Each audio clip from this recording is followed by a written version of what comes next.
Good evening, everybody, and welcome to beautiful Labatt Memorial Park in the heart of downtown London, Ontario, as the London Majors get set to host the Toronto Maple Leafs for the first time this season at the Forks of the Thames. It's the second overall matchup between the two teams. The Maple Leafs come to Labatt Park for the very first time this year. These two teams faced off numerous times in the playoffs over the past couple of seasons. Should be a good one here tonight from Labatt Memorial Park as we welcome you inside the Game Day London broadcast booth. Dylan Baker alongside Ty White. Ty, I got to tell you, it feels pretty good to be back. It's been a little while since I've been on the broadcast with you. And the Majors in their last game on Sunday, a huge win, 14-9 over the Barrie Baycats. No, first of all, it's great to have you back, Dylan. It's been a little while without you here. But, yeah, as you mentioned, the Majors, very interesting as well. After coming off that big win, if you advance a little bit behind that, the last home game that they had here at Labatt Memorial Park, lost 4-0 to the Barrie Baycats. Then they go on Sunday, from Friday to Sunday, in Barrie, 14 runs scored, and a huge win for the London Majors side. And Roop Chanderdat, he spoke to what that meant to the team and how it speaks volumes to how successful this team can be and bounce back within such a short span of time.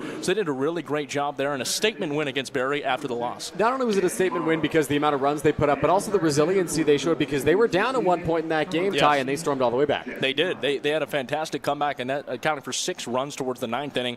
So really good performance for them, and they're looking to build off that, as they don't have the best record that they want at home here at Labatt Memorial Park. Overall, the Majors 7-3 on the season, which is a far cry from last year where they really struggled to begin the year.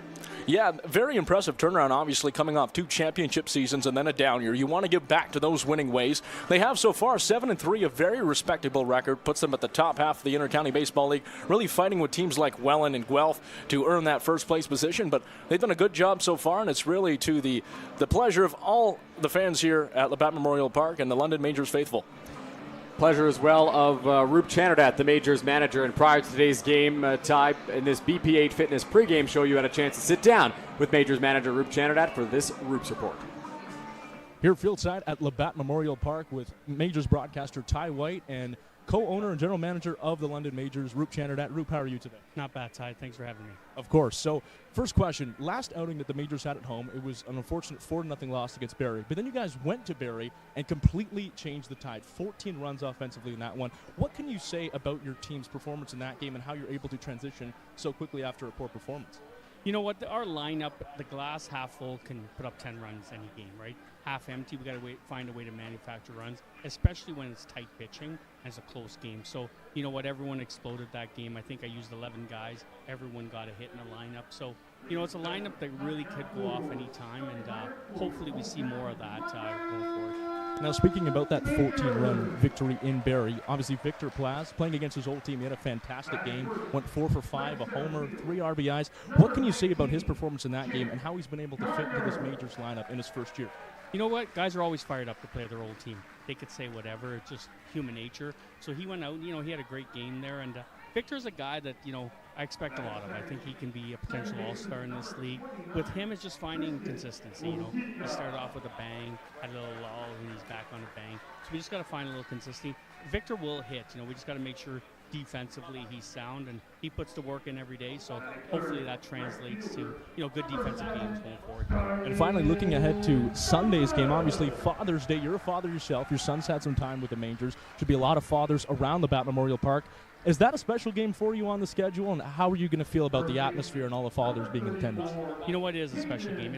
I always say that's like kickoff to our season. You know, even though we have the home opener, that's a kickoff for the big crowd. To start with the big crowd, you know, hopefully we have 4,000 or 5,000. It's Father's Day, father-son baseball. I mean, how more tradition can you get like that? Most kids play catch with their dads and their father figures in their life. And you know, I look forward to that game. And you know, my son's been around this team, you know, for a long time, so that's special to me also. Thanks so much, Roop. That's been Roop's report for this week. Now back to the booth. Obviously, Father's Day, a huge game around these parts. Pack the park on Sunday. If you can find tickets, I encourage you to scoop them up. It should be a great day at the ballpark to celebrate all of our dads. Now, Ty, tonight the Majors are going to be a little bit shorthanded. There's a lot of guys who are going to contribute in spots that maybe they're not used to in this evening's Majors lineup. Yeah, we haven't seen too much of Tristan Osika this year, but he will be in the lineup tonight, as well as the likes of Brad Verhoeven, Tyler Mosher. Verhoeven playing in left field, might I add. So a lot of different changes for the Majors, but their lineup's very deep. Their team has seen a lot of players and a lot of rotation around the squad, obviously without some major talents tonight like Tommy Reyes-Cruz, but nothing that the Majors can't handle, and they should look to rely on these backhanded guys in this one tonight.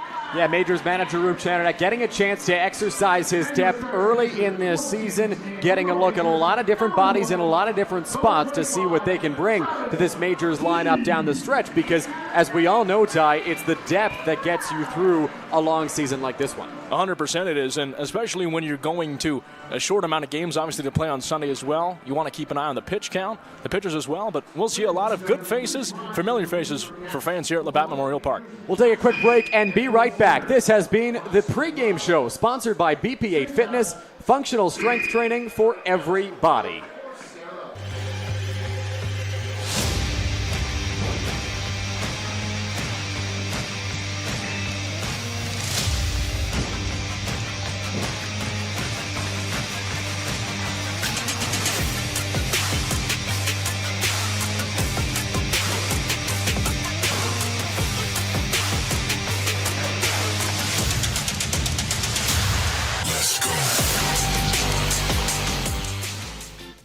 Get suited up with us for our big night.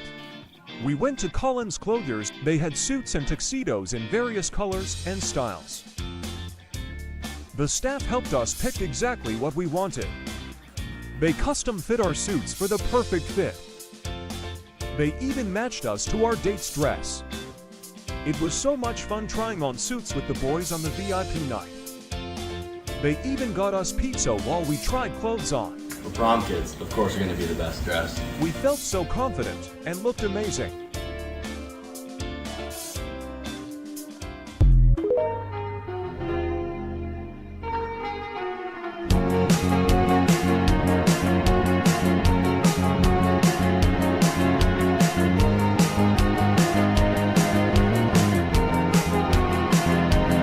When you need a night out, Throw London is on point. With an atmosphere that's a cut above, Throw London brings together the best in knife throwing, axe throwing, and darts. So it's the perfect spot for a date night, night out with friends, leagues, and team building for the office. You've got to be 13 or older to throw pointy objects and 19 plus to enjoy their fully licensed offerings. It's the best spot in London for some fun with an edge. London's original knife throwing. Check them out at 2190 Dundas Street East and online at ithrow.ca. That's ITHROW.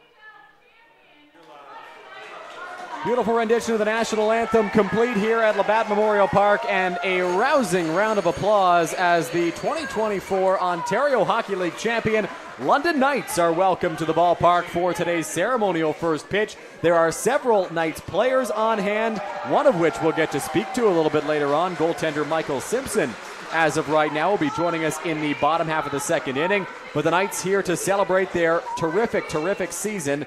This year obviously fell just short on the Memorial Cup. Max McHugh, Easton Cowan here among the names. Michael Simpson as well, Jacob Julian.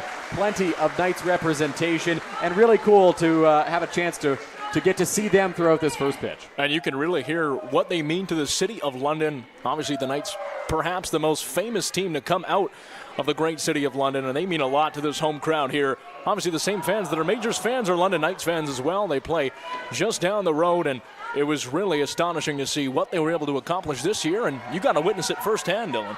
Yeah, it was a pretty cool experience down in Saginaw. The first pitch, perhaps not as scripted, thrown all the way to the backstop, but oh well. At least they're very talented hockey players, right, Ty? Yeah, they should stick to that, I think. Well, great to see the Knights on hand to take this contest in. Let's talk a little bit about the matchup at hand here tonight, Ty. It's going to be an interesting one on the mound as the crafty lefty for the London Majors, Travis Keys, gets the start. Yeah, Travis Keys, this is going to be his 4th start. He's already appeared in 5 games already. Although he's had some relief roles, primarily gotten his fair share of starts. And as we can see on behalf of Brett Wills and Roop Chanardad, he's becoming much more reliable and getting lots of time here at the Majors. 2 wins already this season, 3.22 ERA and a 1.16 whip is very respectable, and he played all his college ball in the great state of Michigan. Travis Keys, I think, Ty, has exceeded everyone's expectations coming into this year, has been a really, really solid arm as the Knights get one more round of applause exiting the field. And on the other side for the Toronto Maple Leafs, really interesting arm that we get to see this evening in Jesse Hodges making his 3rd start of the year. Definitely an interesting pick, to say the least. A two-way player, actually, although he's definitely better on the mound this year, only averaging 143 at the plate. He's done pretty well so far. No wins or no losses, but a 1.03 ERA. He was with the Cubs organization in the Double-A level, and it's his 3rd start. Both of his other outings have been starts as well, and played his college ball in Denison, Texas at Grayson College.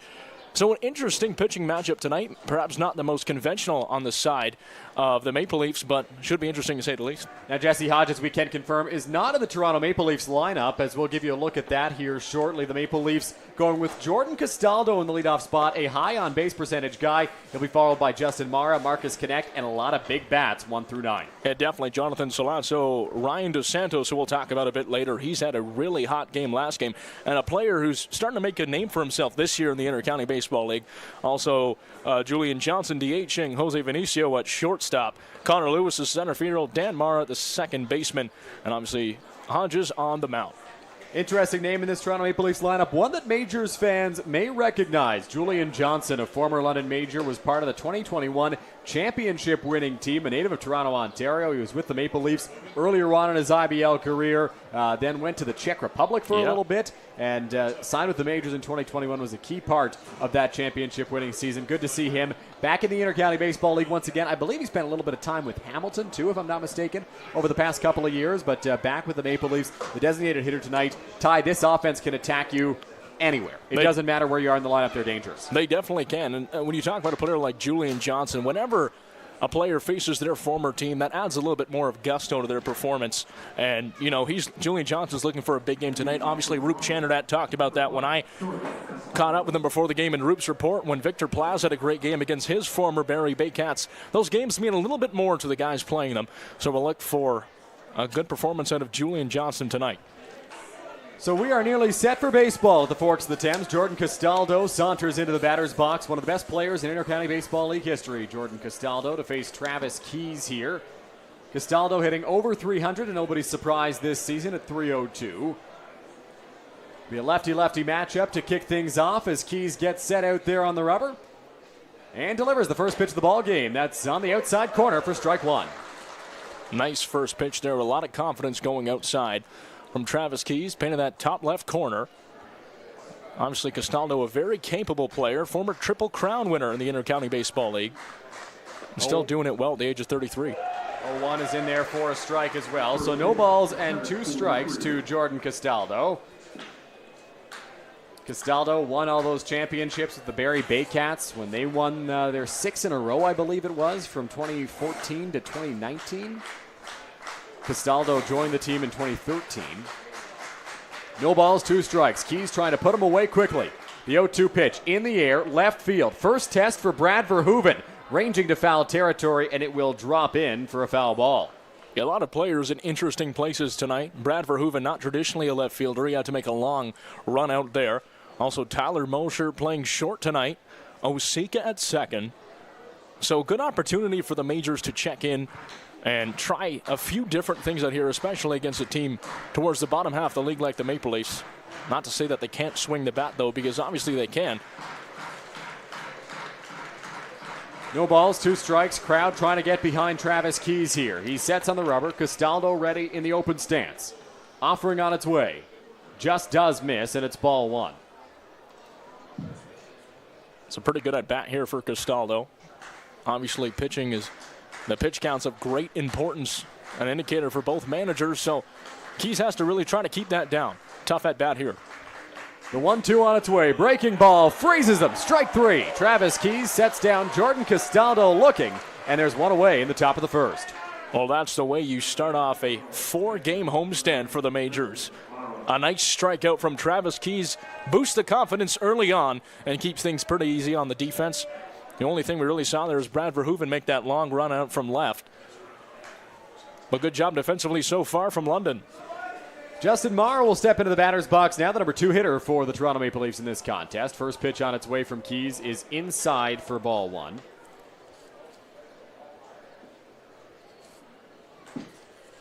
Leafs wearing their new powder blue uniforms. I think they look pretty sleek, Ty. Oh, they're definitely very pretty to look at. Reminiscent of the Jays powder blue uniforms, as well as the dark blue helmet. I think it's got a really nice look to it.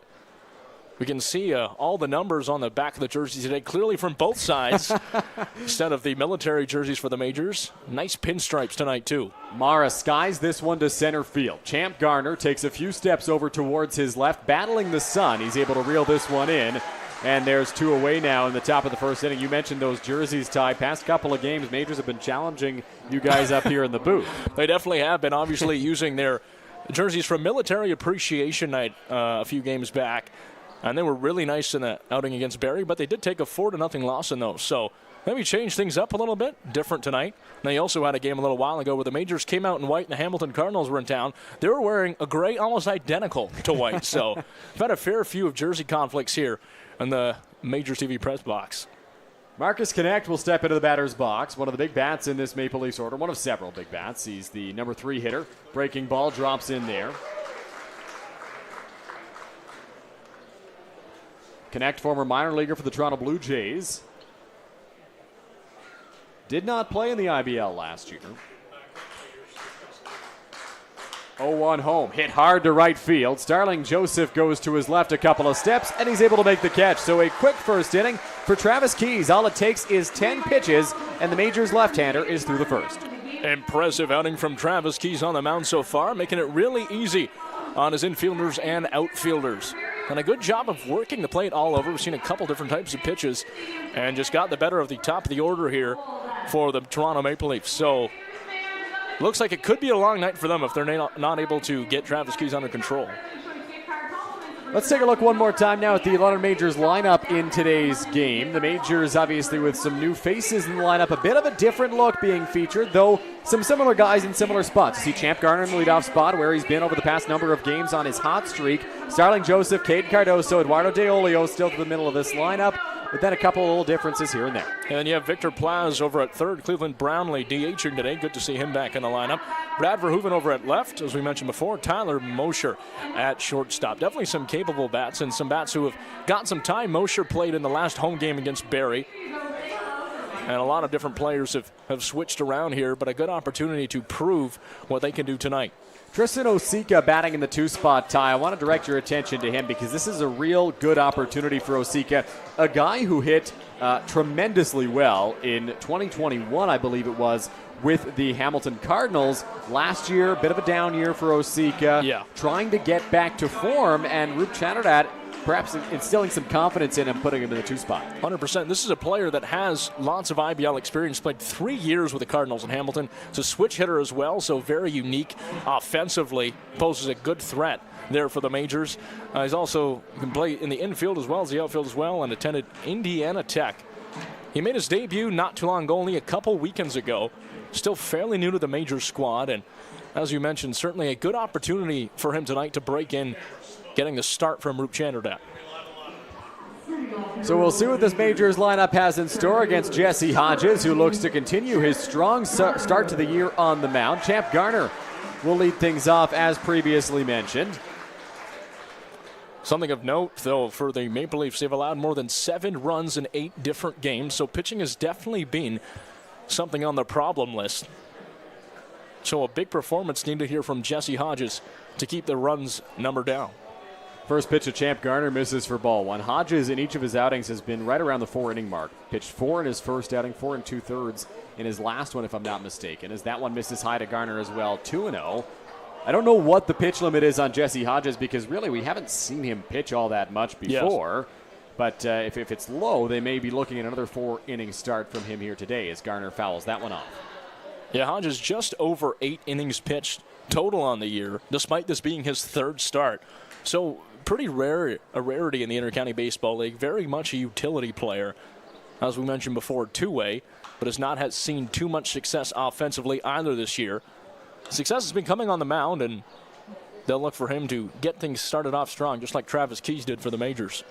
2 balls, 2 strikes, the count here to Champ Garner. Hodges into the windup. Here's the pitch. Breaking ball. Garner chases it, and he's down on strikes for the first out. That was a disgusting slider there from Hodges. That traveled all the way across the plate. Totally got Champ Garner leaning into that one and tried to make contact that wasn't very probable in the end. So fantastic pitch there to really fool Champ Garner.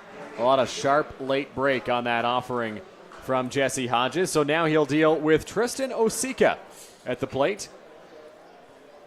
Osika 2 for 4 on the season. Swings and misses at that first pitch. Went 1 for 1 in Barrie on Sunday. Had a sacrifice bunt as well. 0-1 will miss, and it is 1-1. He's definitely the kind of player that could make a big impact on the London lineup as you move further and further down the season. Players start to get injured. Some people might not be making appearances, but he has a potential hit here. Tough play for Vinicio. Throw to first, not in time. Tristan Osika beats this one out, and the Majors have a base runner in the first inning. Well, what a way to step in if you're Tristan Osika there, to record a hit immediately for your Majors lineup, showing Rup Chandler that you can be a reliable source, to be put in second in the order, and starts off very strong there. Pretty fast runner we saw, Dylan. Beat out the play nicely, and the throw from Vinicio just wasn't in time. Good hustle there from Tristan Osika. Now there's a runner on base for Starling Joseph. Joseph having a pretty solid year at the plate in terms of batting average, hitting up near 350 at 349, and the only knock on Joseph's season, and the only thing that's been surprising, is he's just got 1 home run this year, Todd. Yeah, definitely a very powerful and potent bat when he's on his game. Very rare for him. I only saw once this year where he actually went over 4. But 12 RBIs certainly speak to his capabilities. That's good for second in all the Intercounty Baseball League, tied with a few other players. But he's having a phenomenal year so far, and definitely one of the more exciting players on this London team. Joseph gives that baseball a ride down the right field line, but it is slicing and will get well out of play. It's a foul ball. It's also never a dull day with Starling around, always singing and laughing and dancing around, and batting practice and pregame. Always says hi to the MajorsTV crew, and definitely a very, very friendly face. Fun, likable guy Starling Joseph is, has made friends with plenty of fans through his tenure at Labatt Park. 1 ball, 1 strike count. Here's the breaking ball. Joseph fouls that one straight back to the screen, and it's 1-2. A good attempt at a breaking ball there from Joseph. A little bit slower than he might have liked, and from Hodges, I should say, and Starling Joseph was very much on top of it to foul it off. 1 ball, 2 strikes. Hodges trying to put a big bat away. Here's the pitch. Breaking ball. Joseph chops that one into the ground. Charging Salazzo. He'll go to second for 1. Dan Mara's turn on to first is not nearly in time, so it'll be a fielder's choice that eliminates Osika at second, and there's 2 away. Definitely a smart play by Salazzo to just get it over to second base and take out Tristan Osika, because as you're getting towards the bottom of this first right now, they already have 2 outs recorded and only Starling Joseph on first base, but Caden Cardoso, a dangerous man who can change that. So Caden Cardoso steps into the batter's box. Cardoso on a tear to start this season. Hit 3 home runs within a couple of weeks, but has been a little bit quieter since then. Yeah, it definitely has slowed down since then. It was him and Eduardo Diolio trying to make their assault on the home run race thus far. Diolio ahead of him by 1 now. He has 4. Cardoso has 3. But him and Joseph could definitely use a few bombs, maybe in this game. Joseph fakes a break. That one's off the plate outside. Interesting with Caden Cardoso's season, despite the success he's been having, batting over .350 with 3 home runs, he doesn't have an extra base hit that's not a home run this year. Yes. All of his extra base hits, all 3 of them have been the long ball. He doesn't have a double. He doesn't have a triple this season. So it's been singles and homers for him up to this point. He lines this one hard to the left center field gap. It's going to split the outfielders. Joseph charging hard around second. He will dig for third. It's bobbled out in center. Joseph getting the wave home. Here's the throw to the plate. Cut off by Salazzo. There is no relay, and the Majors are on the board first. It's a base hit for Caden Cardoso, and it's 1-0 London. Well, if that's not an announcer's jinx, then I don't know what is. A double immediately there for Caden Cardoso. A walloping hit makes its way into left center. And a huge play for London in the end. Obviously, a little bit of trouble out there from Connor Lewis to be able to make the throw in that was cut off by Salazzo. But it gave more than enough time for Starling Joseph to make his way around, coming all the way from first. So what a play there from the Majors. And after going 4-0 against the Baycats, losing at home last time, they remedy that immediately by scoring 1 in the first. We'll see how that one's scored, whether it's a single and he advances on the throw, a single and an error, or just a straight double for Caden Cardoso. Hodges peeks back at second. Pitch to DeOlio is off the plate, low and away for ball 1. DeOlio hit a home run in the Majors last game as well. Someone we mentioned has 4 on the year. He's been playing very good so far, hitting .250 with 7 runs as well. 11 RBIs to his name. Breaking ball, did he go? Yes, he did, says the first base umpire, Chris Wilhelm. Count now even on the Majors catcher. Umpires for today's game, Bob Blake behind the plate. Former Majors assistant coach Steve Cochran is over at third, and the aforementioned Chris Wilhelm is the first base umpire in today's ball game. Hodges peeks back at second and delivers the 1-1. Off the plate outside, that one's going to get to the backstop, right under the glove of Justin Mara, and Cardoso will pick up a free 90 feet. Yeah, that slider was coming in from Hodges a little bit too far for Mara at the plate. An awkward play for him to try to pick that one off, and just like that, Cardoso is in scoring position with DeOlio in there. So 2 balls, 1 strike, hitter's count here for Eduardo DeOlio. He's got Caden Cardoso 90 feet away, though there are 2 outs. So 1 good pitch here from Hodges gets him out of the inning. 2-1 home. DeOlio takes low, 3-1. I like the idea of a fastball there to DeOlio after a couple sliders towards him, but too low, and DeOlio watched it the whole way through. 3-1 finds the corner for strike 2, and the count runs full now on DeOlio. Fairly outside fastball there, but the umpire's going to give him the benefit of the doubt. Hodges in a favorable position. 3-2 pitch, breaking ball. DeOlio does not bite. Good movement to that one once again, but DeOlio will take the free pass. We're seeing a lot of movement, but not necessarily the fastest balls coming out of the hands of Jesse Hodges. Therefore, the Majors have time to kind of sit back and absorb what's coming towards them. They've seen quite a few pitches that they've liked, and obviously a lot of men on base so far. DeOlio at first, Cardoso still in scoring position at third. And the ever-so-dangerous Victor Plaz, who went 4 for 5 in his last outing versus the Baycats, steps up now. He also had a homer, a double, and 3 RBIs, Dylan. Big game for Plaz on Sunday. He'll take the first pitch fastball from Jesse Hodges high. Normally, Majors manager Rube Chanad likes to employ some small ball in this situation, but with DeOlio running at first, there's the danger that Mara could just throw him out at second and the inning would end. Plaz gets jammed, and it's going to get through into right field. An RBI single for Victor Plaz, and the Majors take a 2-0 lead.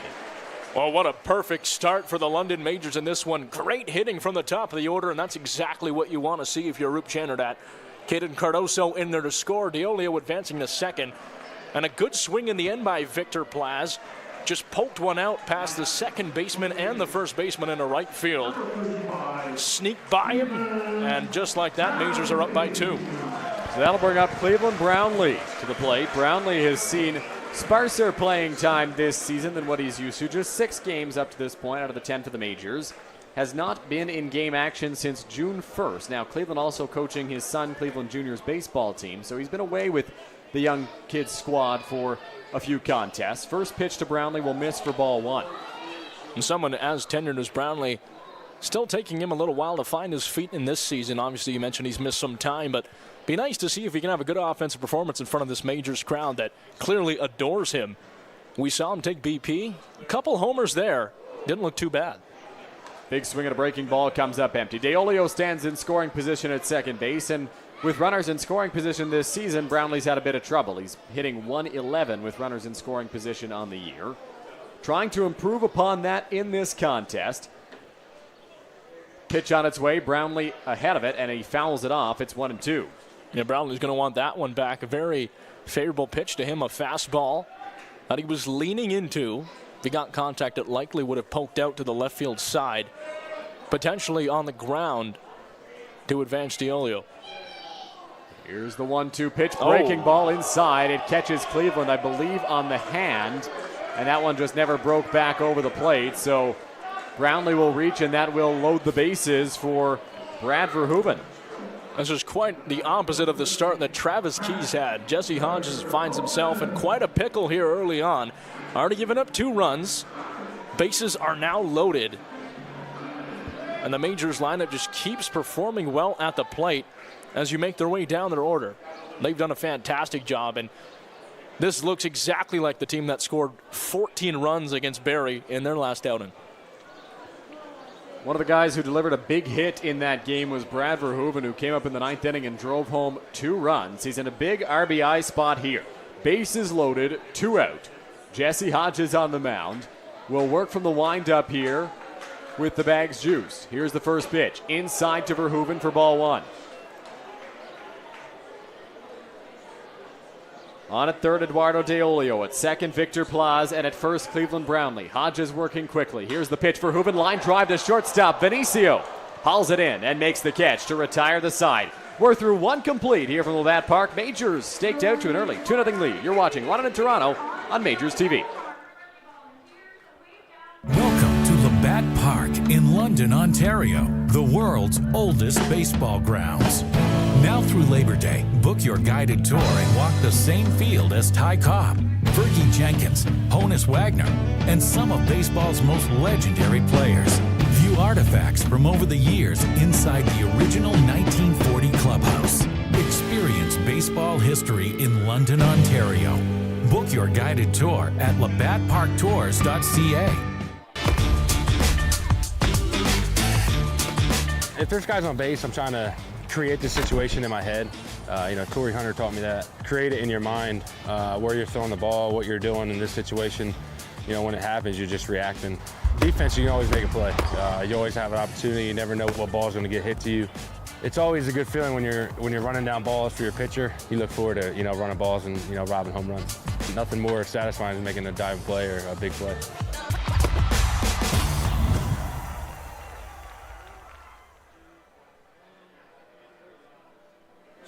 Back now at Labatt Park. Second inning about to get underway between the Majors and the Maple Leafs. The Majors out to a 2-0 lead thanks to a couple of RBI singles. We'll see if the Cardoso hits ruled a single or a double.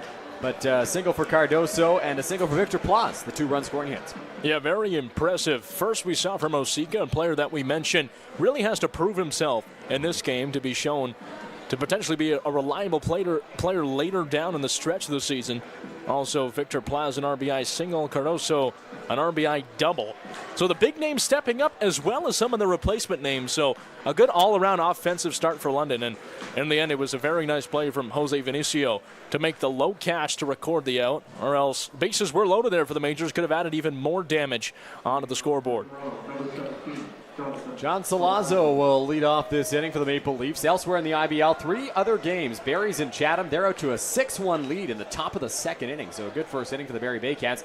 Kitchener's in Hamilton. They're leading 3-0 in the bottom of the second. And Guelph and Brantford yet to get underway. They should be underway shortly from Arnold Anderson Stadium. Here at Labatt Park, Travis Keys, the lefty, threw just 10 pitches in the first inning, and he will work to John Salazzo here. First offering will miss. It's ball 1. Salazzo, one of many players on this Maple Leaf side hitting above 300. He's 300 on the dot this year, 12 for 40, 3 homers, 16 RBIs, and 7 runs. So a very respectable season offensively for him so far from Salazzo. John Salazzo came into this season 11th all-time in runs batted in the IBL and 9th all-time in IBL home runs. Here's the 1-1 breaking ball from Keys. A lot of sharp movement on that one. Does not get the call, and it's 2-1. You're going to try Keys to match his first outing on the plate. Obviously retired the side in order previously, including a strikeout and facing his first batter. That one's there for a strike. It's 2-2.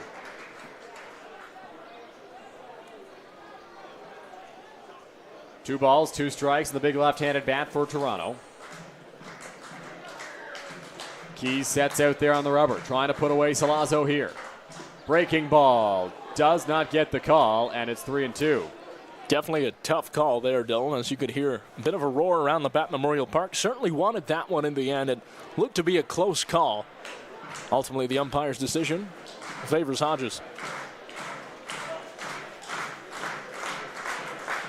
3 balls, 2 strikes. Salazzo in the box. Keys ready on the rubber. Here's the pitch. Called strike 3. Travis Keys sets down John Salazzo looking, and he's got the first out of the second inning. And got Salazzo watching the full ball come across there. Pitch was moving a bit towards left outside. A lefty-lefty matchup, and in the end, Travis Keys sits him down, and that's his second strikeout of the game. So that'll bring up Ryan DeSantos, and Ty DeSantos, an interesting bat in this Toronto lineup.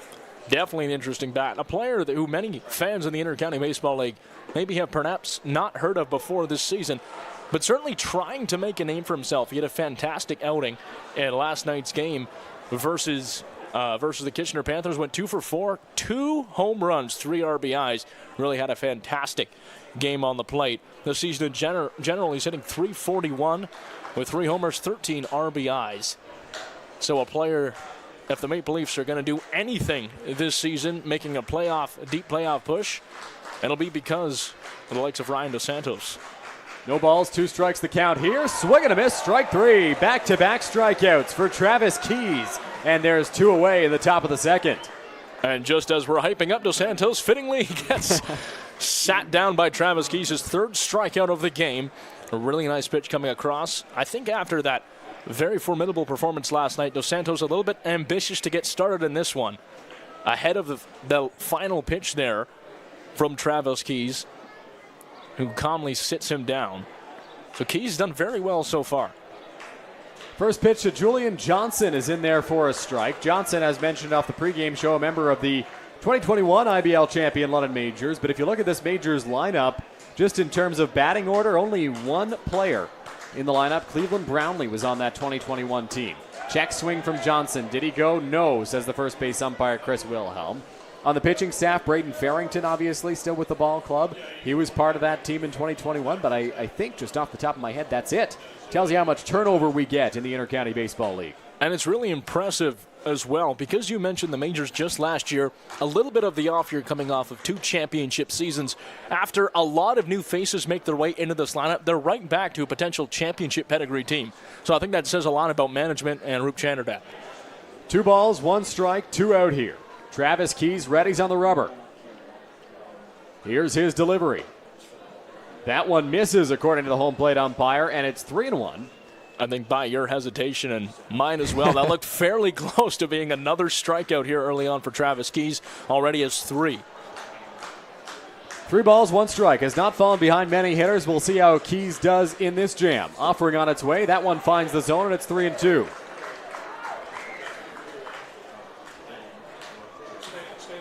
Another strikeout here from Keys would be very favorable for the Majors and a game changer early on.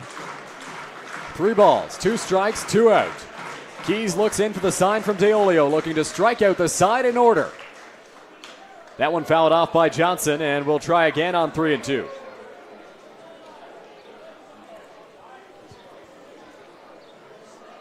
Maple Leafs still without a hit in this ball game. Majors have 3. Johnson, the designated hitter for Toronto, saw some time at first base and at third base when he was a Major. Full count, 2 out. Here's the pitch from Keys.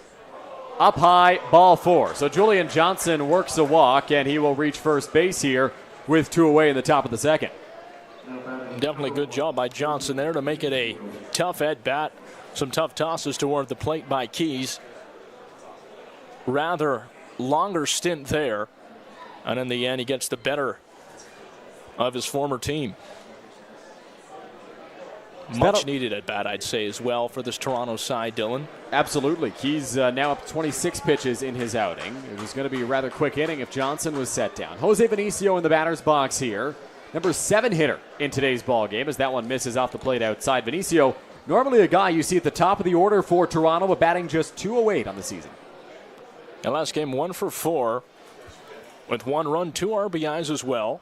Scoring 10 runs total in last night's game against Kitchener. That went pretty late, went into extra innings, Dylan. So coming into this one, a lot of players might be a little bit tired, maybe not on their total A game.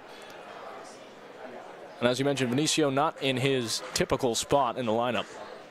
1 ball, 1 strike. Here's the pitch. Breaking ball. That one's up and in, and it'll be 2-1 here. Had Vinicio ducking backwards there. That had a lot of movement on it. Right across the plate, across his face. Eventually dipped in there. A little bit too high, though, to be called a strike. That breaking ball slipperier than a banana peel out of the hand of Travis Keys. A lot of movement on it. Here's the pitch. Up high to Vinicio, now 3-1. About the same end location as the last pitch on that one, Dylan. He's going to have to look to get a little bit lower here, perhaps chasing some swings from Vinicio. Looking to see if he's going to bite, and he hasn't so far, so has to change up his approach just a little bit. 3 balls, 1 strike, 2 out. Keys will throw over to first. They've got Johnson picked up, and they got him. Travis Keys caught Julian Johnson leaning, and he'll get out of this inning. Stranding the base runner over at first. We're through 1.5 here from Labatt Park. We'll take a quick break. Stay with us. We've got Michael Simpson coming up after the break.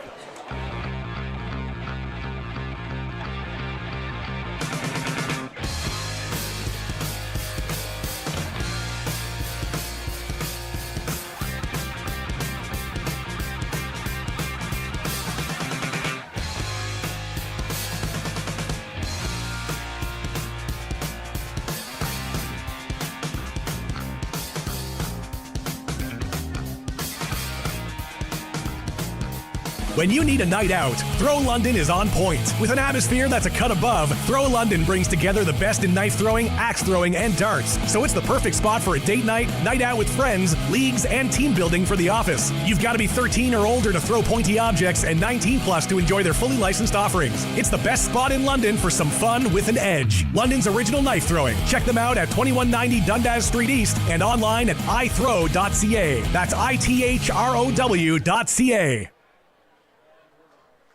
Back now at Labatt Memorial Park. As mentioned before the break, joining us here in the Game Day London broadcast booth is goaltender for the 2024 Ontario Hockey League champion London Knights, Michael Simpson. Michael, thank you so much for joining us, first of all. Have you had a chance to catch your breath after a long year?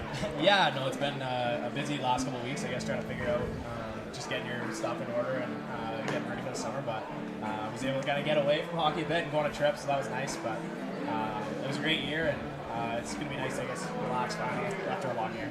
Now, Michael, I have to ask, you're a native of London, Ontario, representing the Knights this year. What did that mean for you guys to go on such a fantastic run for your hometown and play so many games? Yeah, it was really special. Obviously, being a young kid from London, you watch a lot of games growing up, and to be in part of that championship roster that have come through the Knights was pretty special and something I'll never forget. Mike, I got to ask you, so you're a London guy, as Ty mentioned. Did you ever make it out to any Majors games growing up, or just stay away from the ballpark? Not really. I always kind of knew about the Majors, but never really got a chance to come to a game. So it's pretty cool for this to be my first experience and have a lot of fun. So hopefully they can keep it rolling here. Ty Mosher in the batter's box. Quick foul ball on the first pitch. Now, also going to ask you, because a lot of these fans crossed over, also London Knights fans as well. A pretty good night here at the ballpark. A lot of fans throwing out the first pitch as well. What do you think about this experience here and this atmosphere, the world's oldest baseball grounds? Yeah, no, it's awesome. I mean, reading that sign, I didn't know that. So it's pretty cool. And, I mean, it's a pretty historic place by the looks of it. And I think even driving by it every day, going to the rink, it looks like a pretty sweet place. So to see all the fans here and supporting these guys, and, obviously they've supported us all year long. So they're some of the best fans in junior sports. So it's nice to see them out here supporting the guys. 2-1 pitch will miss for ball 3. I got to ask you about the first pitch. That was Max McHugh throwing that first pitch, right? What'd you think of it? It was a little rusty. I mean, we were kind of joking on the way here about the bench warmers, like Carlos trying to throw some gas down the middle, and I think it got away from him a little bit, but I don't know how he wasn't nerves-wise. There's a lot of people watching, so Easton was kind of in his ear pretty good about his nerves last year, so I think it might have gotten to him a little bit. Yeah. Now, could you have done better, in your opinion? I don't know. I played baseball as a kid, and I was a third baseman. Didn't pitch too much, so I like to say I probably could, but I guess we'll never know. That one's scorched on the ground by Ty Mosher. It'll get past the third baseman, John Salazzo, into left field.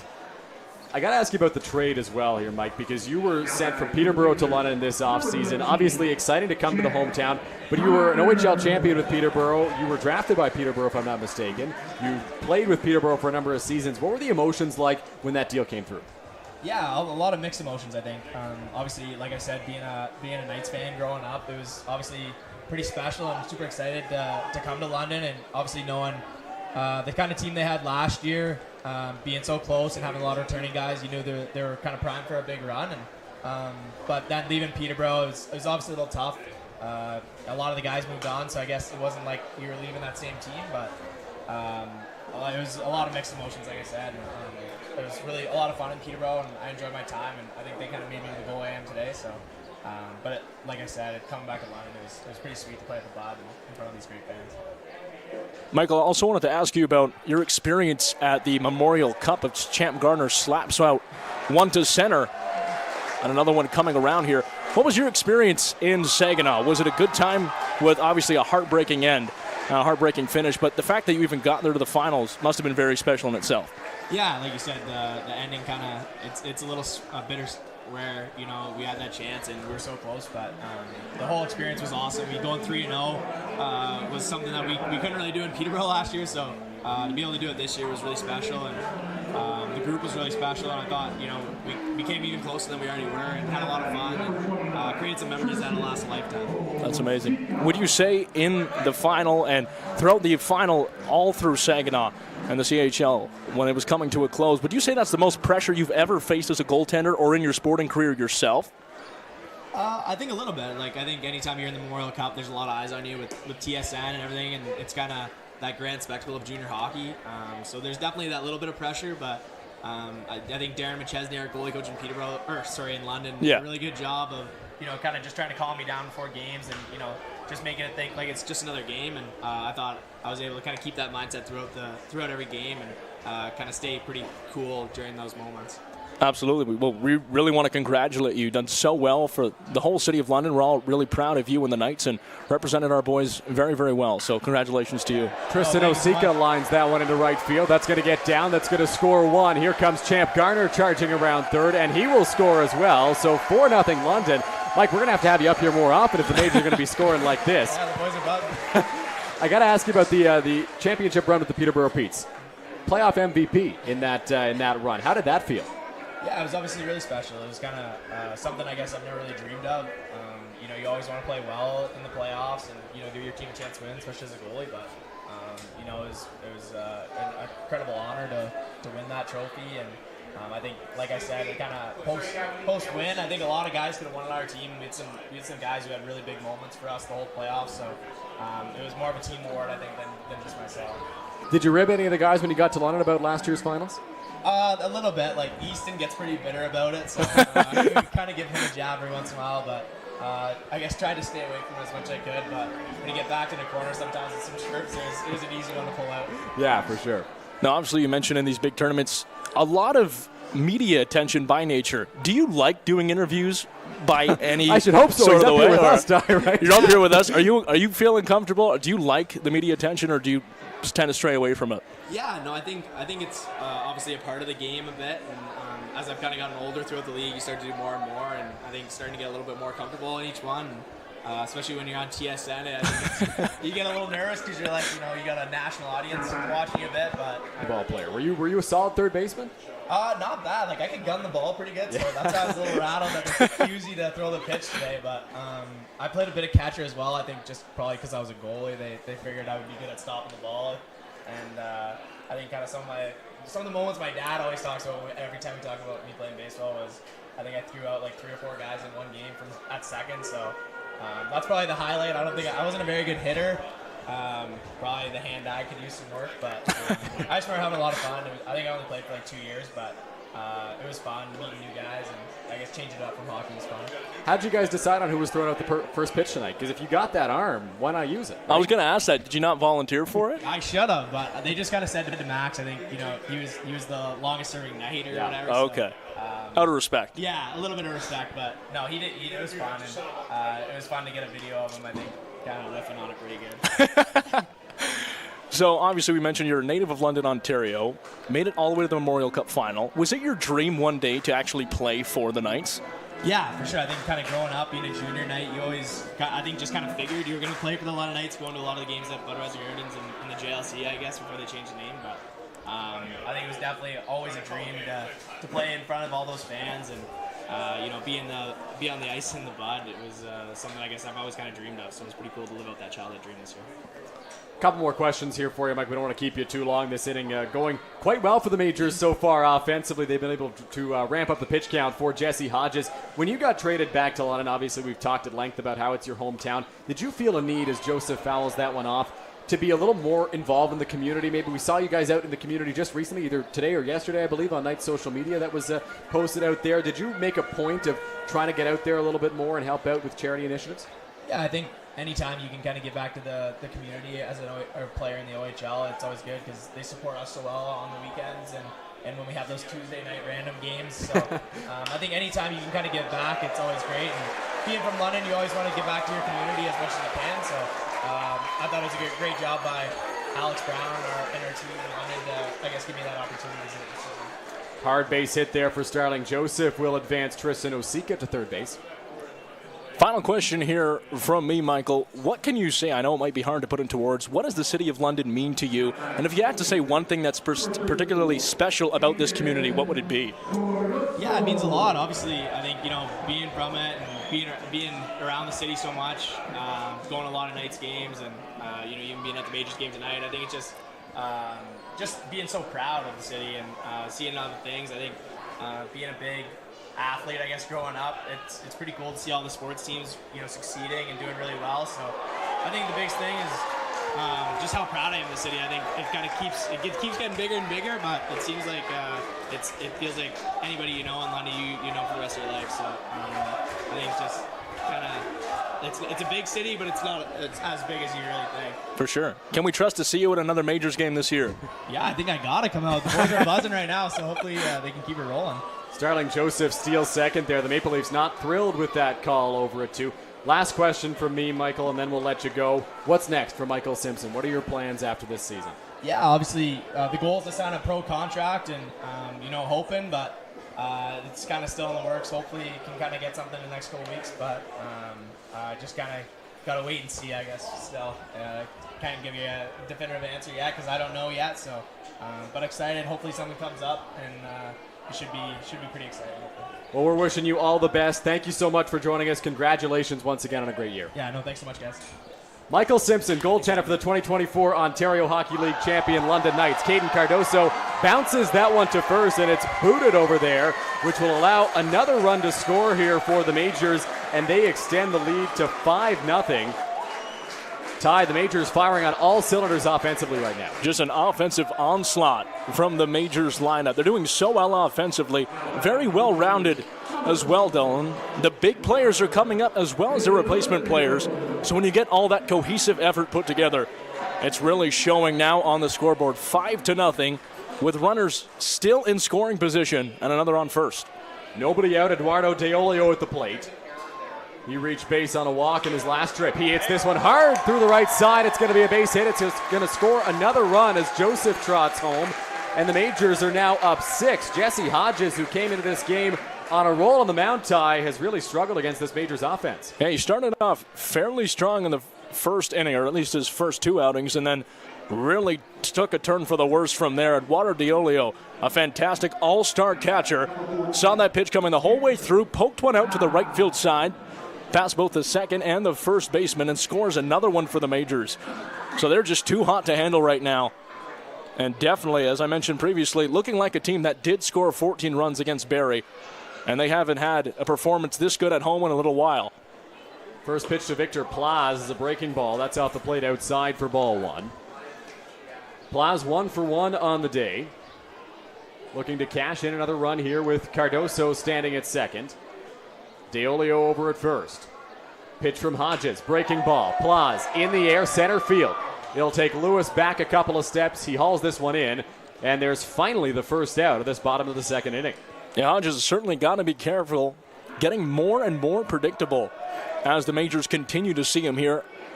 That sliding breaking ball was working at first, has definitely slowed down there, and the Majors, almost as if they can see it in slow motion, they're anticipating virtually every pitch tossed towards them. And that's why they have 2 men on right now. That's why it's 6-0. So Hodges really has to get stuff under control here before it gets too out of hand. Cleveland Brownlee steps into the batter's box. He got plunked his last time up, reached base on a hit by pitch.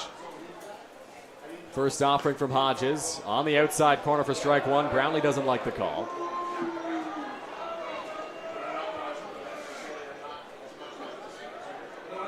Cleveland 3 runs batted in this season. In 23 trips to the plate, that breaking ball he waves at, and it's 0-2. That's the second time this game that we've seen Cleve take a really big hack at one. Very ambitious. Definitely wants one to leave the ballpark here, as you could hear before how much this London Majors crowd really loves him, being the longest tenured member. No balls, 2 strikes. Here's the pitch. Breaking ball. Brownlee chops this one to third. Salazzo plays it in fair. Touches third for 1. On to first. It's scooped by Castaldo, and they will turn the double play. But the Majors get on the offense once again. They score 4 in the second and lead 6-0. We're through 2 complete. Thank you again to Michael Simpson. We'll be right back after the break.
Back now at Labatt Memorial Park. Third inning about to get underway. A huge thank you once again to Michael Simpson as you get a look at a couple of Knights fans in some Knights Cowboys hats. How about those, Ty? Definitely beautiful. You know, towards the summer, you kind of get that country fever no matter where you are, and they're definitely enjoying some of the wonderful food we've got here around Labatt Memorial Park. Smells good in the ballpark tonight, Dylan. It does, and wonder if they're indulging in some of that delicious Labatt Park food. There's lots to choose from at the concession stand. Ty, I don't know if you've been down here, right? Because you're new to the team this year. Yeah. We used to get all of our Majors TV food from the concession stand before we grew the Majors TV crew to 20 people. But they got good burgers down there. They got some sausages, hot dogs, nachos, whatever you want at a ballpark, they've got. Let's not be unreasonable here. They're not going to make you a salad, but it's ballpark food, and it's very is baseball. Good. Absolutely, yes. A lot of carnivores at baseball games. Can't be having too many salads, but no complaints here from the Majors faithful. Everyone looks very happy. And as I mentioned previously, very good crowd for a Friday night. But if you really want to see what a London crowd can look like, you look ahead to Sunday for Father's Day. Should be packed. The 30th annual Pack the Park. Third annual Pack the Park, I should say. Really exciting times, and a fair few fathers will be around the ground, including our boss. Yeah, Matt Hiscock. Ty, that's why you're a pro. That segue right there, that was perfect. Oh, the crowd into Sunday, just fantastic promo. Foxwood Homes Pack the Park, Sunday afternoon here at Labatt. First pitch from Travis Keys in there for a strike to Jose Vinicio. Vinicio with no intention of swinging at that pitch. Travis Keys done very well. Obviously, 2 scoreless innings for the Majors so far. This is when it gets a little bit more tricky, when you start to see players over and over again. But he's done a great job so far. Actually, very much, as I mentioned before, the opposite of Jesse Hodges. He really has his slider under control. balls are breaking nicely, and even his fastballs are going all over the plate. He's really working it all around and showing why he's a very, very reliable arm on this Majors team. No balls, 2 strikes. Here's the pitch. Benicio able to get a piece of that, sends that towards the parking lot. Watch your cars. I'm hoping that one did not get mine. Count remains 0-2. You mentioned quite a few times on the broadcast, keep your cars towards the back of the parking lot, because we've seen probably more than a couple dozen of those leave the ballpark over the last couple games here. With the way Benicio swung at that one, it might have made it to the back of the parking lot. Who knows? He rips this one towards the hole. Diving attempt from Osika. He'll come up empty. It's into right field. Benicio, hard turnaround first. He will stay right there. It's a leadoff single for the Toronto shortstop. Yeah, Benicio is definitely looking at second there, considering it after the athletic diving attempt from Tristan Osika got past him to his right-hand side. A close play there. Would have been tough to turn the play even if he had caught that ball, because Benicio, fairly quick player, made it over to first in no time. And as you mentioned, Dylan, took a pretty hard cut and was in between first and second moments after his hit. So Benicio stands over at first base. Plenty of speed as Connor Lewis digs into the batter's box. Lewis, the center fielder in the ball game today. Travis Keys ready on the rubber. Here's the pitch. Lewis in the air. Center field hit pretty well, but Champ Garner is right there, and he will make the catch for the first out. Cardoso wanted to throw over at first with Benicio getting halfway, but they wouldn't have had a shot. 1 down. You know, something I wanted to mention about this Toronto side, although they are in the bottom half of the Intercounty Baseball League standings right now, they've had a pretty tough schedule, Dylan. They played the Welland Jackfish 3 times already this season, who currently sit in first. They've beat them once. They also played the Guelph Royals, who are a top 4 team. They actually beat them, handing them their second loss of the entire year so far. So they have a knack for beating bigger teams, but this one could get out of control if they're not able to change something quickly here. First pitch to Dan Mara inside. Jose Benicio over at first base. 9 stolen bases on the year in 13 games. Not running. That pitch is in there for a strike. We know Travis Keys can keep runners close. He picked off Julian Johnson to end the top half of the second inning. So Benicio trying not to get over aggressive over at first base. One of the few picks this season that hasn't been thrown by Eduardo Diolio. So it's nice to see that across the board for the Majors. And a smart decision earlier from Keys. And we really saw how excited Caden Cardoso was after making that tag. There's something about a pickoff. If you're on the right side of a pickoff, it's actually pretty exciting. If you're on the wrong side, it is a slow walk back to the dugout. Quite the opposite. We almost see one there. Benicio is adamant that was a balk from Travis Keys, but he does not get the call he was looking for. Benicio was not running on the pitch. He did begin his secondary, but because his primary lead was so short, he was able to get back with ease. Keys ready. Here's the pitch. That one's there for a strike, and it's 2-2 to Dan Mara. Good, confident fastball down the middle there. Mara watched it the whole way through, and Keys really establishing himself early on. 2 balls, 2 strikes, 1 out. Benicio takes the lead off of first. Here's the pitch. On the ground to second. This could be 2. Going to be a tough turn. Mosher will go to first, and that's all they were ever going to get. He gets the out there, and there's 2 gone. Ty Mosher, someone who's stepping in for Tommy Reyes' Cruz tonight, playing short. And it looks like he's been playing there all season long by that play, Dylan. Beautiful to just make his way quickly and promptly to collect the ball. A crisp throw across. No need for a pick, and Cardoso, pretty easy catch in the end. So a smart play and a very good fielding play there by Ty Mosher. So that'll bring up Jordan Castaldo now, the leadoff man. Back to the top of the order here for Toronto. 2 out and a runner in scoring position for Castaldo. Not the guy you want to have up at the plate with a runner in scoring position if you are the pitcher. Keys throws a breaking ball, strike 1. Now the good news for Keys, Ty, is he struck Castaldo out looking in his first trip to the plate. He did, and that was a tough at-bat for him. Obviously, because Castaldo, a very tenured player, very experienced, and can definitely work pitchers into the 6, 7, 8 pitch mark in his at-bats, as he'll take an HBP there, or rather a walk, but he'll make it to first regardless, so he gets the better of Travis Keys this time. And that should be a good battle for the remainder of Keys' time on the mound. It is a hit by pitch off the leg of Jordan Castaldo that will allow him to reach, and that'll bring up Justin Mara now. Mara 0 for 1 in the ball game today, has 2 runners on. Vinicio with speed stands at second. You got to think any single into the outfield scores him. Vinicio's a quick player. He just needs anything really to get through here from Justin Mara. He flew out in his first at bat. Looking to try to improve, get it down in this one. First pitch will miss there from Keys. It's 1-0. Vinicio, standing at second base, has the first and only hit up to this point for Toronto. Keys peeks back and delivers. Hit hard, up the middle, that's a base hit. Vinicio charging hard around third. He will come in to score with ease. Castaldo stays put at second. It's an RBI single for Justin Mara, and the Maple Leafs are on the board. And that's exactly what I meant when he said he had to get it down a little bit more under control. Poked a confident ball out past the infield towards the right-hand side in between second and first, and it was more than enough for the speedy man to get around and in Vinicio. And just like that, they're within 5. So still a fair bit to crawl back here, but a good start in the third inning. So Marcus Connect steps up to the plate. Connect, a guy who can do damage with one swing of the bat. He hit a home run last night in Kitchener, went 2 for 5, scored 2 runs, struck out twice, hit the home run as mentioned. That was his first of the year. Early on that swing, and it's 0-1. He's hitting .273 on the year with 8 RBIs. So as we mentioned before, this Toronto team can really swing the bat all over the order. Can hit balls from anywhere. They've only had a problem twice. They've been held to shutouts. But other than those off nights, they've been swinging the bats pretty well.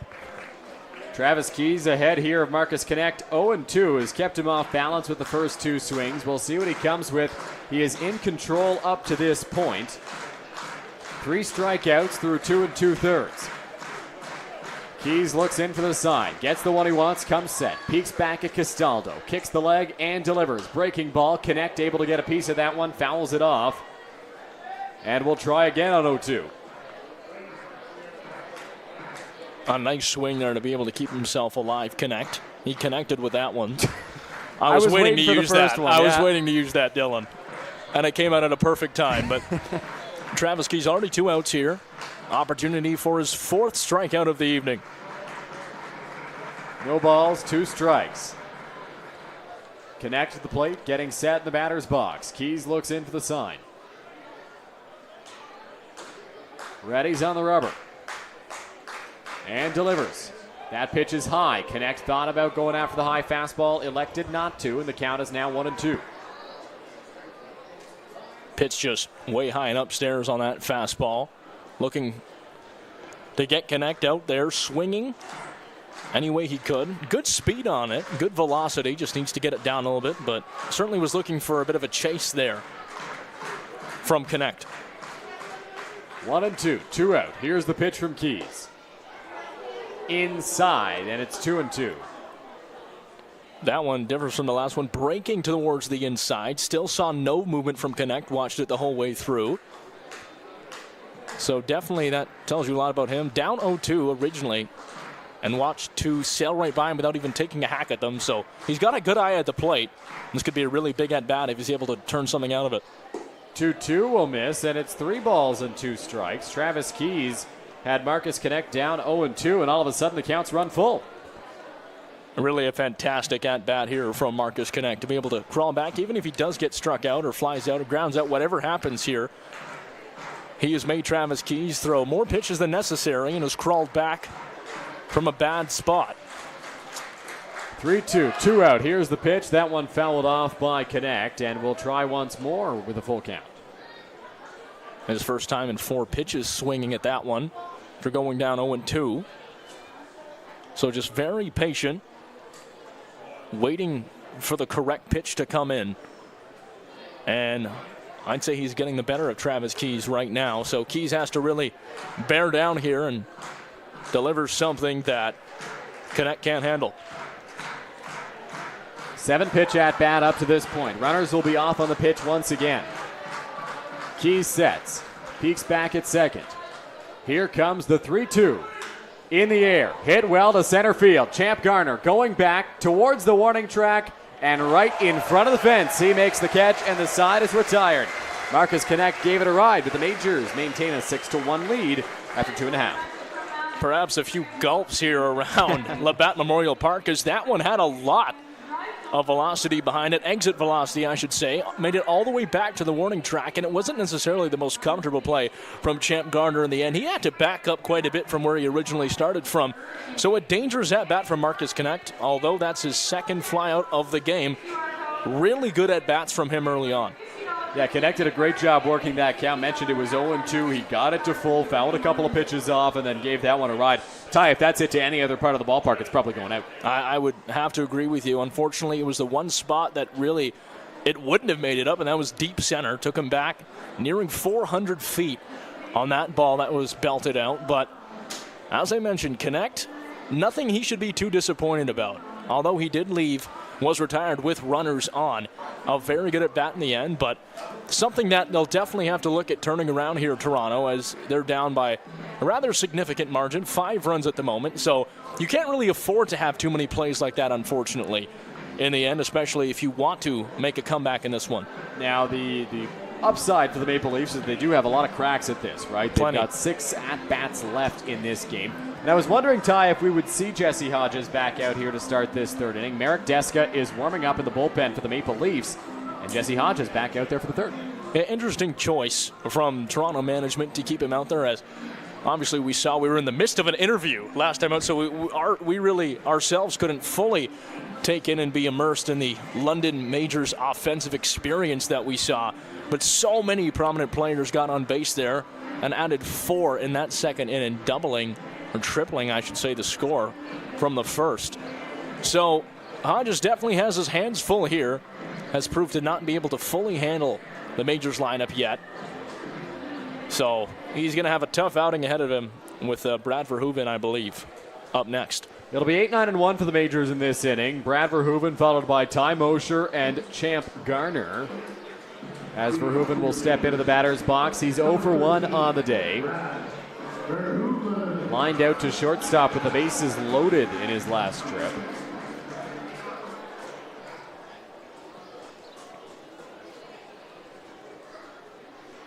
Verhoeven, the former St. Thomas Tomcat, off to a pretty good start to his season with the Majors. First year as a full-time player. That one breaks in there for strike 1. Very much a utility player, Verhoeven. Has appeared in 5 games, batting .312 and 5 RBIs. Swings and misses at that one, and the count is now no balls and 2 strikes.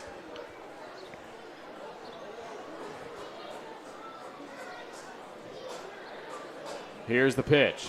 Swing and a miss, strike 3. Verhoeven's bat goes flying towards the Toronto dugout, and there's one away.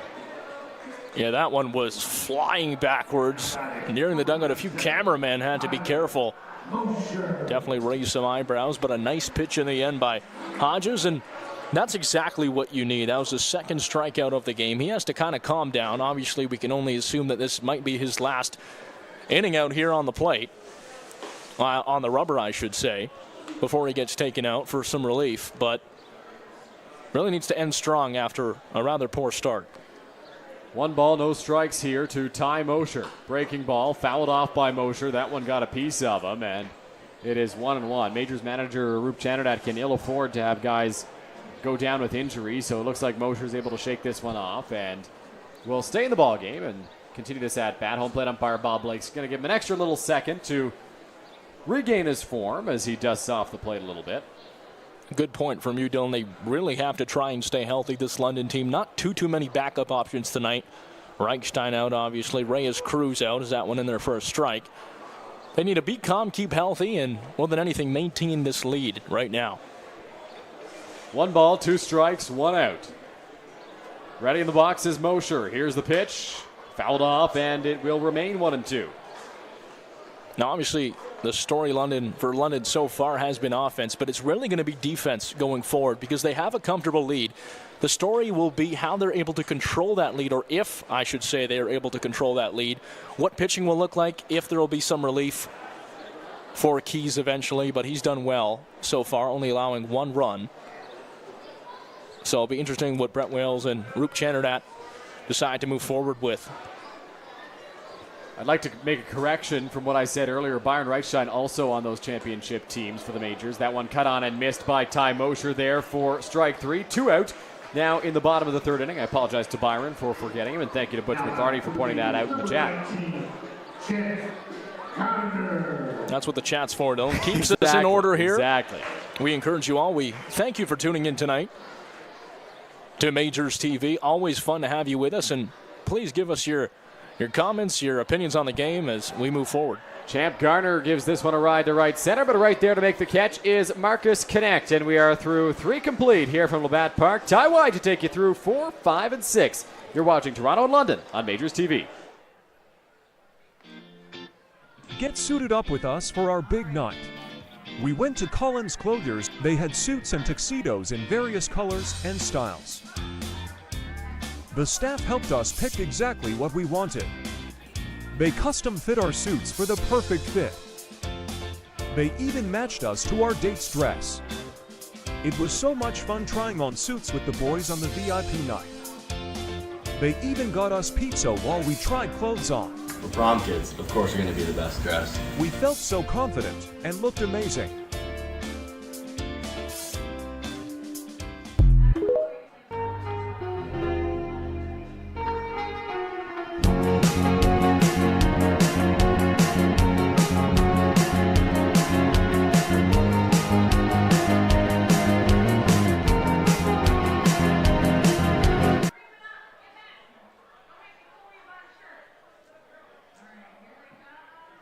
When you need a night out, Throw London is on point. With an atmosphere that's a cut above, Throw London brings together the best in knife throwing, axe throwing, and darts. So it's the perfect spot for a date night, night out with friends, leagues, and team building for the office. You've got to be 13 or older to throw pointy objects and 19 plus to enjoy their fully licensed offerings. It's the best spot in London for some fun with an edge. London's original knife throwing. Check them out at 2190 Dundas Street East and online at ithrow.ca. That's ITHROW.ca.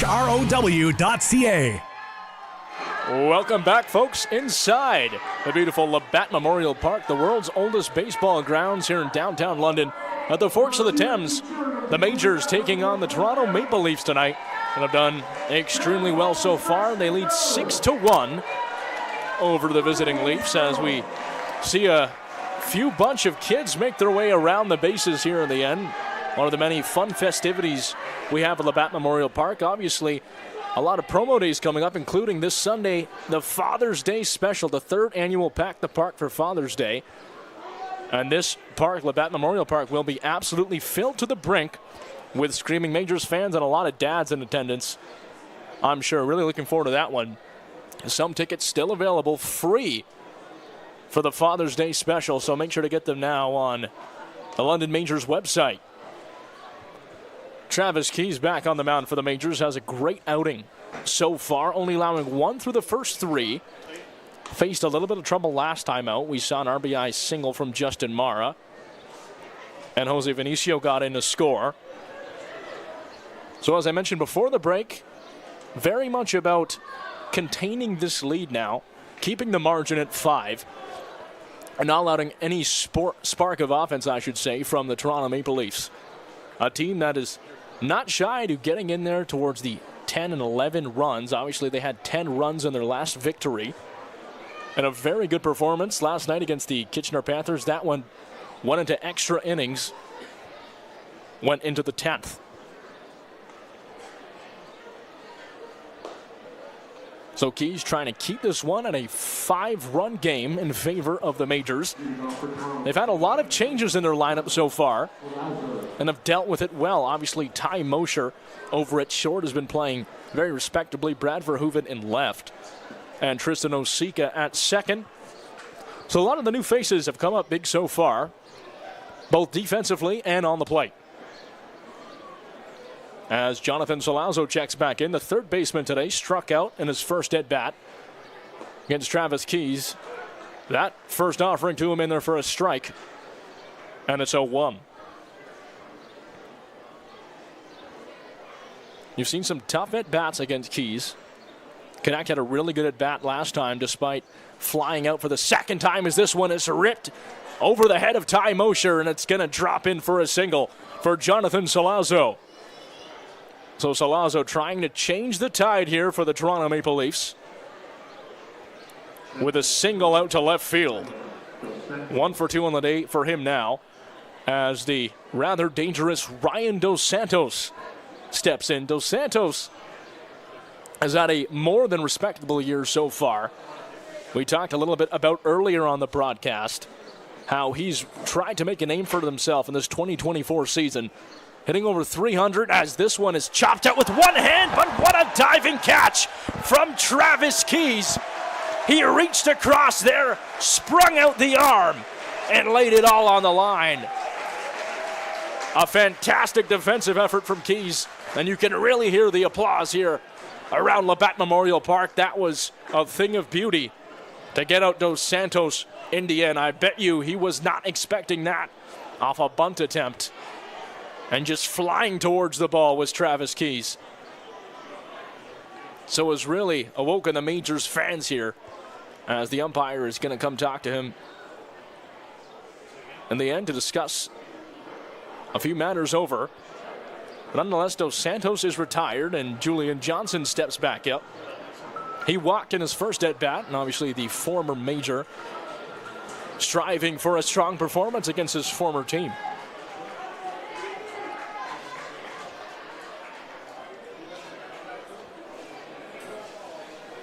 Ty White alongside Dylan Baker here in the Game Day London press box. So 2 outs now for the Majors as this one upstairs and called for strike 1.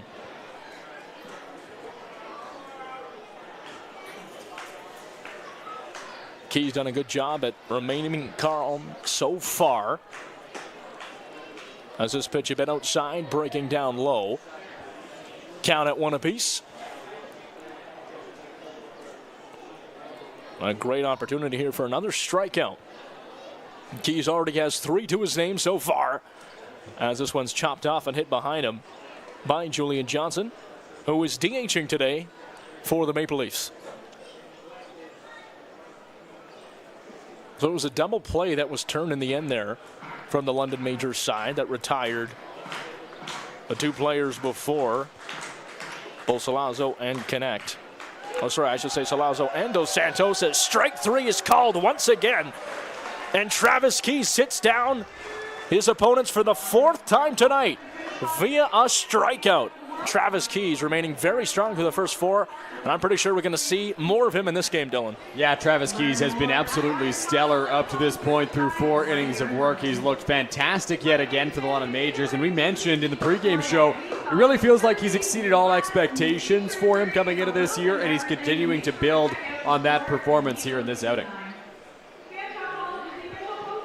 So I had the chance to catch up with a player who had a fantastic game in his last outing, Victor Plaz, before the game. We'll hear from that interview right now.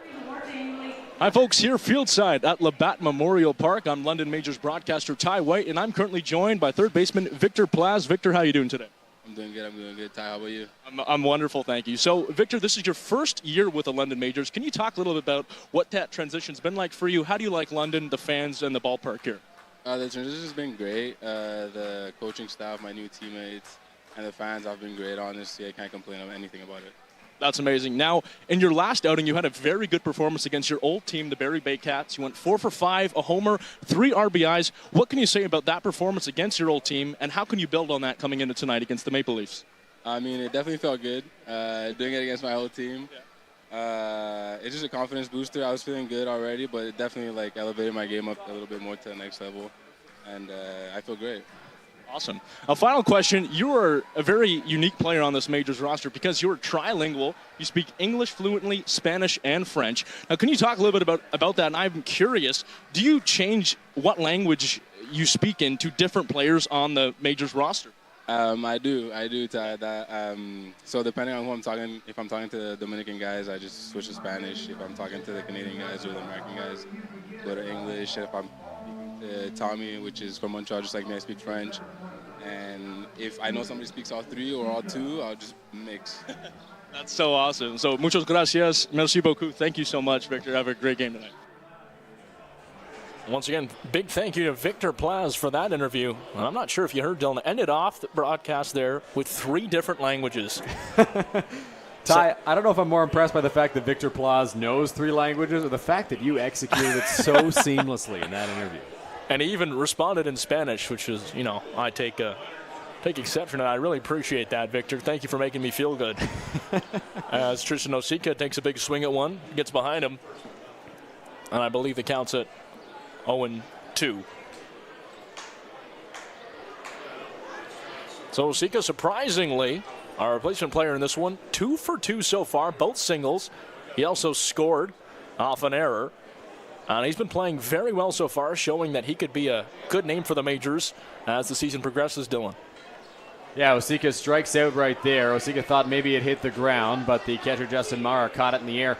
Tristan Osika, when he was at his peak in the IBL earlier in his IBL career, he was a very good contact guy. Hit for a very high average, had some extra base hits, some doubles. Was never really a home run hitter, but then he kind of fell off from that just a little bit over the past couple of years, looking to regain that form. And if he's able to do that, my goodness, what an add to this Majors lineup Tristan Osika would be. Fantastic game for him so far despite the strikeout, sitting at 2 for 2.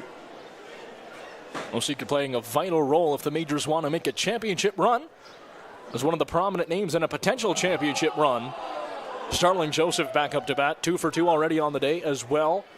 Has scored a run. Advanced down on error, and he's been playing fantastic as he usually does for the majors. Towards the top of the Intercounty Baseball League in RBIs, as that was another nasty breaking ball from Hodges. Dropped in high and inside on Joseph, and he couldn't do much about that. Hodges, another beautiful pitch. Has Joseph swinging and turning around in some displeasure. It made its way all the way across the plate and dropped nicely for strike 2. The 1-2 with 1 out. High fastball is swung on by Starling Joseph. He's going to want that at bat back as a beautiful display from Jesse Hodges sits down Starling Joseph, who's not usually this visually disappointed, Dylan. He never really looked comfortable in that at-bat, Ty. The first pitch from Jesse Hodges was way up high, buzzed the tower, went over the catcher Justin Mara all the way to the backstop, and then the next pitch was a breaking ball that he felt was going to hit him. Curved right back over and definitely caught the plate. Then another great breaking ball he took an ugly hack at, and a high fastball comes up empty. An at-bat Joseph would like to forget. Wow, look at the movement on these pitches from Hodges. It's taken him a little bit of time to get his feet underneath him. And he's throwing some dangerous stuff towards the London Majors now. Another swing, 0-2 for Caden Cardoso, sat down quickly. Hodges feeling himself right now. He's working very, very quickly out on the rubber. Hodges, another one. That one inside on a fastball. So Blake's going to let that one slide for Cardoso, and the count at 1-2. Leafs thought they might have had strike 3 right there. Hodges making his way off the mound, but the home plate umpire calls it a ball. High fastball outside. Cardoso watched it the whole way through. Count evens itself up at 2-2.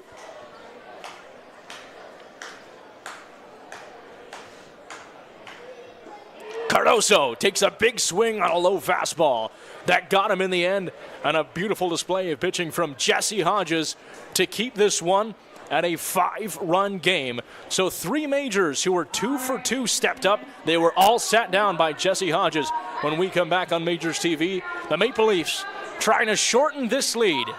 You're watching the Intercounty Baseball League on Majors TV with Ty White and Dylan Baker. Welcome to Labatt Park in London, Ontario, the world's oldest baseball grounds. Now through Labor Day, book your guided tour and walk the same field as Ty Cobb, Fergie Jenkins, Honus Wagner, and some of baseball's most legendary players. View artifacts from over the years inside the original 1940 clubhouse. Experience baseball history in London, Ontario. Book your guided tour at labattparktours.ca.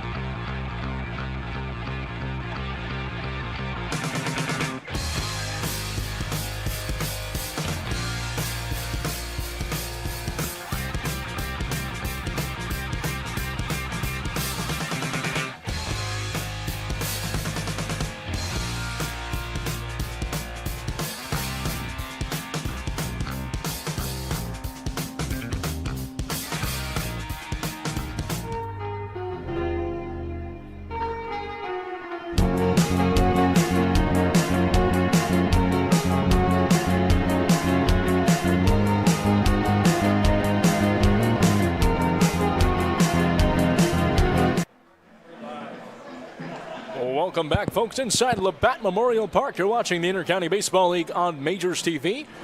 Ty White alongside Dylan Baker. Once again, great to have you back, Dylan, inside the broadcast booth.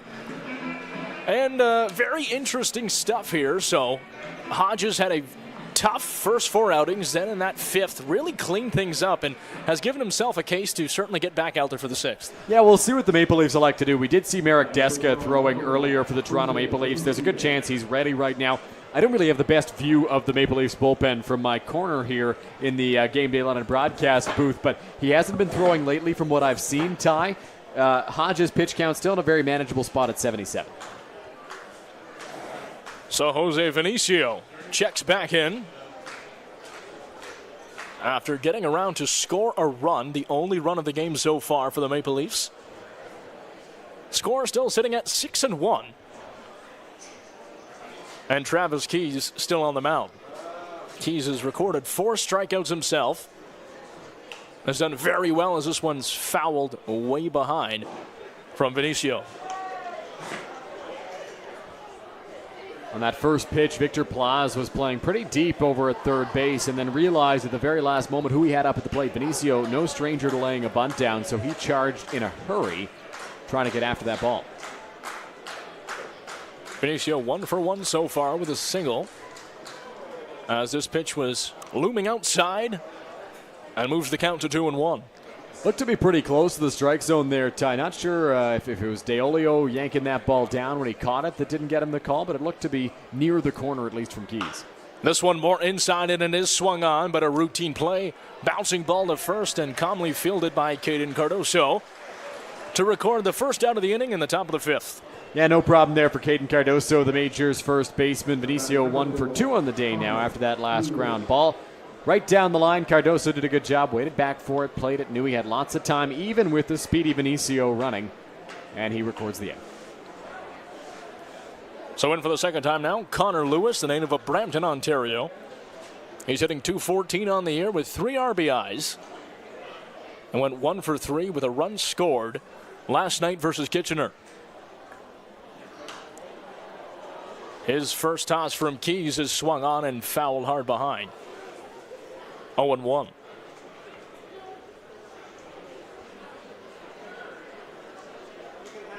Night starting to get a little bit darker. Sky turning rather pink, still with blue. A little bit cooler. And good weather for baseball as this one is slapped out to the right field side, and Starling Joseph did not have to move much there. So 2 are quickly down for the London Majors.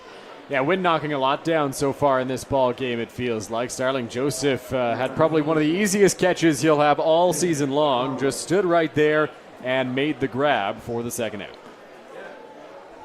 Dan Mara 0 for 1 on the day, grounded out. Back in his first at-bat. Playing second today. And he's been very busy on the defensive side as the Majors have poked a lot of hits out in his way. Count at 0-1 with 2 outs.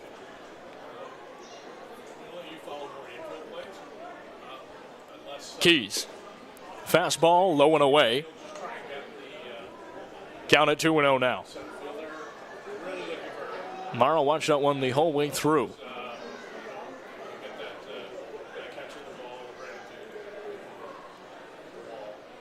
Fastball swung on.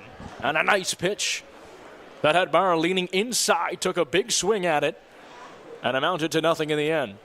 Good fastball there from Travis Keys. Good placement. Dan Mara was able to get a piece, but could not do anything with it. Very unique stance here from Mara as he's going to parachute one. Going to reach the infield, and a very easy play for Ty Mosher in the end. So the Majors retire the side in order with back-to-back flyouts, and Travis Keys remaining strong on the mound, Dylan. Yeah, Travis Keys is on a roll right now. He's thrown right around 70 pitches through 5 innings of work. He has looked stellar out there on the rubber. He's always very efficient when he's pitching. And another example of it here tonight, and this answers our question here, Ty. Yes. Jesse Hodges is back out there. As you predicted. And definitely a player who is good enough to make that transition to be a pitcher. Two-way player, as you mentioned previously. Has really nasty stuff in his arsenal. A lot of movement on his pitches. very technical. More technical rather than velocity, but that's okay. It's unfortunate he really couldn't get his tosses under control in the first part of this game, and has calmed down a little bit, and that's one of the reasons that the Maple Leafs have kept him out on the mound for this fifth. Yeah, especially after that last inning, Ty. I don't think there was any way Jesse Hodges was going to allow you to take him out of this game, right? If you tried as the Maple Leafs coaching staff, he threw 13 pitches. The breaking ball looked fantastic. Probably the best it's looked all game, aside from maybe a couple in the first inning. The fastball was working well. He had Joseph completely off balance in his at-bat. So Hodges getting the confidence from the Leafs staff to go back out there for another frame. I don't know if we can get a look at this, but a pretty intense game of catch going on in center field between Connor Lewis and his left fielder Ryan Dos Santos. Really stretching out the arms right now before this fifth inning. Speaking of stretching of the arms, Jesse Hodges, I'm not sure if you folks are paying attention to these warm-up pitches, but even they have so much movement on them, and we can really expect to see more of the same from what we saw in the last inning. We'll see if Hodges can keep this lead at only 5 for the Majors. Try to not let any further damage be done against his Maple Leafs, as the Eddie chants reign around Labatt Memorial Park. Eduardo De Olio, RBI single early in this one, and he walked in his first at-bat, so a good day at the plate for him. Foul was one hard behind him, and that's down 0-1.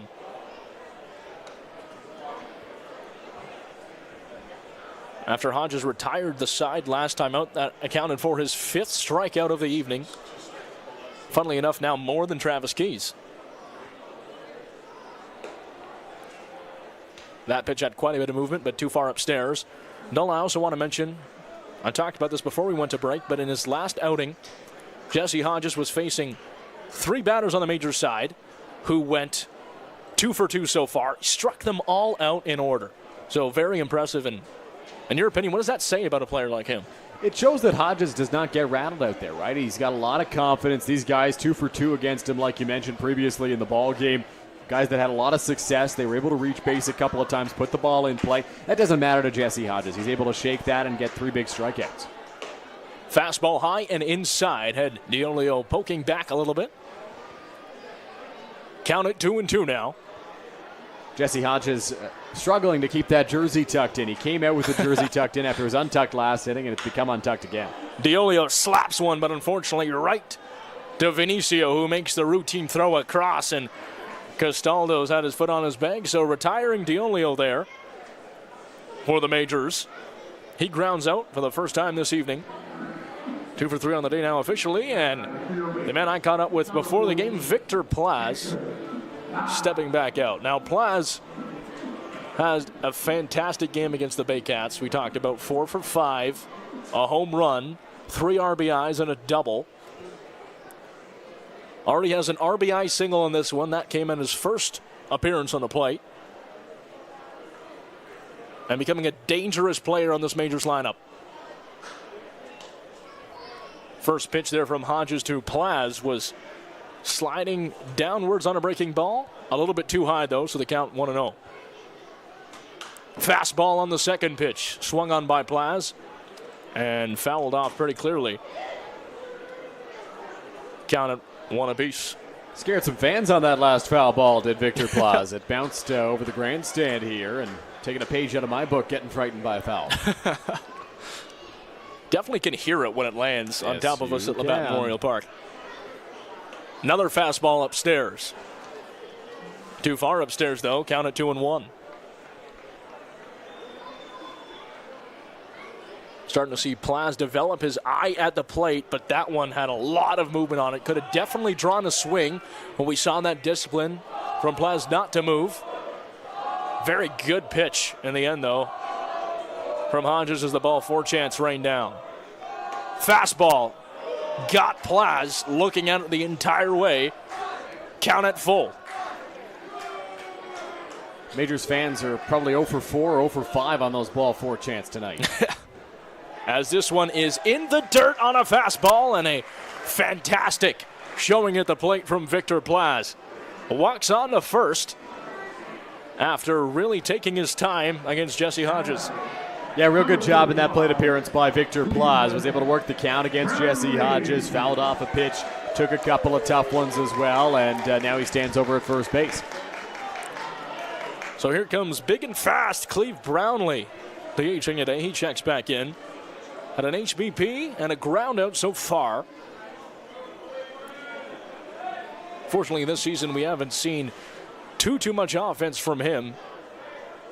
He spent some time out at games, not around. When he's in the lineup, he's had a couple tough outings, but still in the very early half of the season. So we can definitely change that here, especially being such an experienced player on this London team. Self-proclaimed quickest man at the ballpark, Dylan, as he takes a big hack at that one. Count it 1-1. Cleve, he'll remind you about the speed that he's got, that's for sure. Brownlee, I don't know how many steals he's got since maybe 2015. 64 in his IBL, or 63, 64 in his IBL career. Fastball outside from Hodges. They count it 2-1. Cleve watched that the whole way through. Cleve more accustomed recently to chasing pitches, fastballs like that on the outside area. As we will have Victor Plaz going. Will he be able to steal second? Sliding in there, and he's going to narrowly get out off a nice throw from Mara. Getting it over to the other Mara. And they tag out Victor Plaz, who is trying to steal second. Yeah, Victor Plaz got an okay jump there, but with Justin Mara running, it's definitely a tough play. Not sure if the hit and run was on as Brownlee chased that pitch. Either way, Plaz gets thrown out at second, and there's two away. 2-2 with two outs. As Cleve will get a piece of this one. Hit directly towards Vinicio, though. And a lobbing ball across will retire the Majors side. So nothing happening offensively in the last inning of play. The teams remain, the score remains. London leading 6-1. You're watching MajorsTV with Ty White and Dylan Baker. Go beyond the scores and get to know the athletes who call the Forest City home. Joseph crushes one. Game Day London brings you in-depth stories and conversations about London's major teams and the athletes. Whether it's in the rink with the Knights or on the field with the Majors, Game Day London has you covered from the start. For fresh and engaging sports coverage, visit GameDayLondon.com, a proud sponsor of MajorsTV.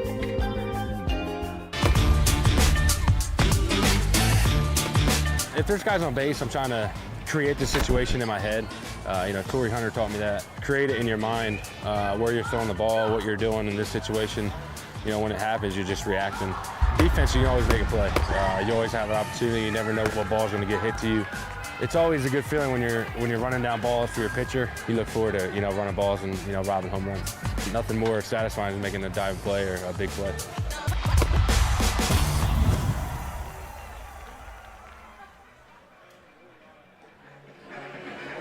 Welcome back inside Labatt Memorial Park. You're watching MajorsTV with Ty White and Dylan Baker. A good one so far if you're a Majors fan. They lead 6-1 over the visiting Toronto Maple Leafs. Now, Dylan, something interesting you mentioned we've talked about earlier. It's going to be the special Father's Day Pack the Park event. So what can fans look for on Sunday? Not parking. Well, I guess they should be looking for parking. Get here early. It will be jammed. Yes, the gates are opening a little bit earlier than normal. It'll be an 11 a.m. gate opening. That's 2 hours prior to first pitch. So there's lots of time to get into the ballpark. The tickets are going fast. I don't know if they're all gone yet, but there have certainly been a ton that have been sold. It's going to be a great, great atmosphere. And two of the top teams in the IBL this season facing off in London and Hamilton on Sunday. Two squads that looking for bounce backs this year after some down years last year and have been stellar to start the season. Back up to bat now is Jordan Castaldo. Back at the top of the order here for the Maple Leafs. And Travis Keys on the mound once again for the Majors deal.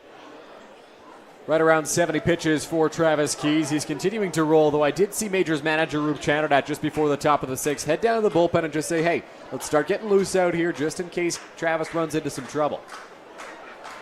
Definitely activity in the bullpen for the Majors as this one is hit up high and 2 players chasing it, one falling in the end. Plaz taking a tumble, but it will be caught by Travis Keys to record the first out. I like Travis Keys showing off that he can catch a pop-up, but that is every day of the week Victor Plaz's baseball, right? If Plaz calls that ball, it is his to take. A bit of lack of communication there. Luckily, no injuries on the play. Plaz just goes tumbling down to avoid the clothesline by the arm there of Travis Keys. Ambitious play from Keys to get across. He had that amazing fielding effort earlier off a diving attempt that helped to record a double play. Feeling confident maybe going after that pop-up after that play earlier, yeah. It's definitely what it is. He's feeling good out there on the mound. As Justin Mara checks back in. 1 for 2 on the day with an RBI single in his last at bat. They count at 2-0.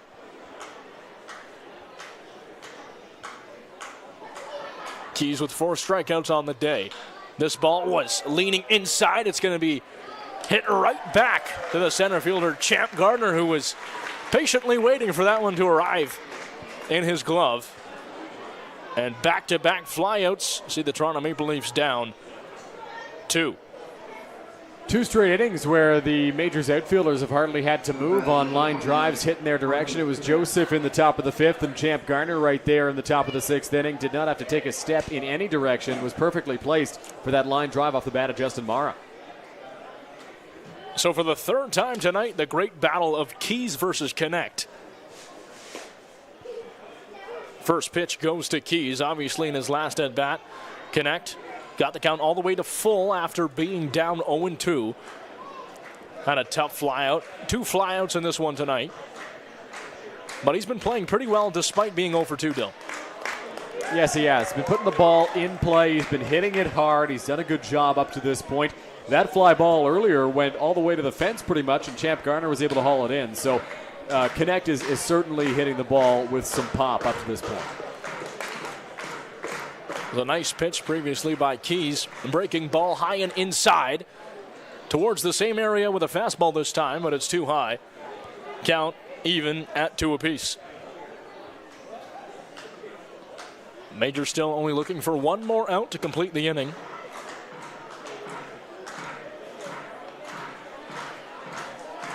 As Travis Keys has done very well thus far.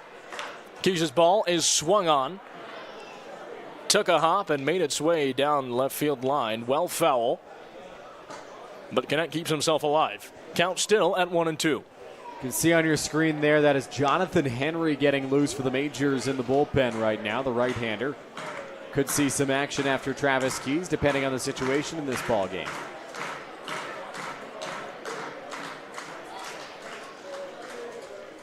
Keys has this one swung on. It's going to be carrying back towards the warning track area.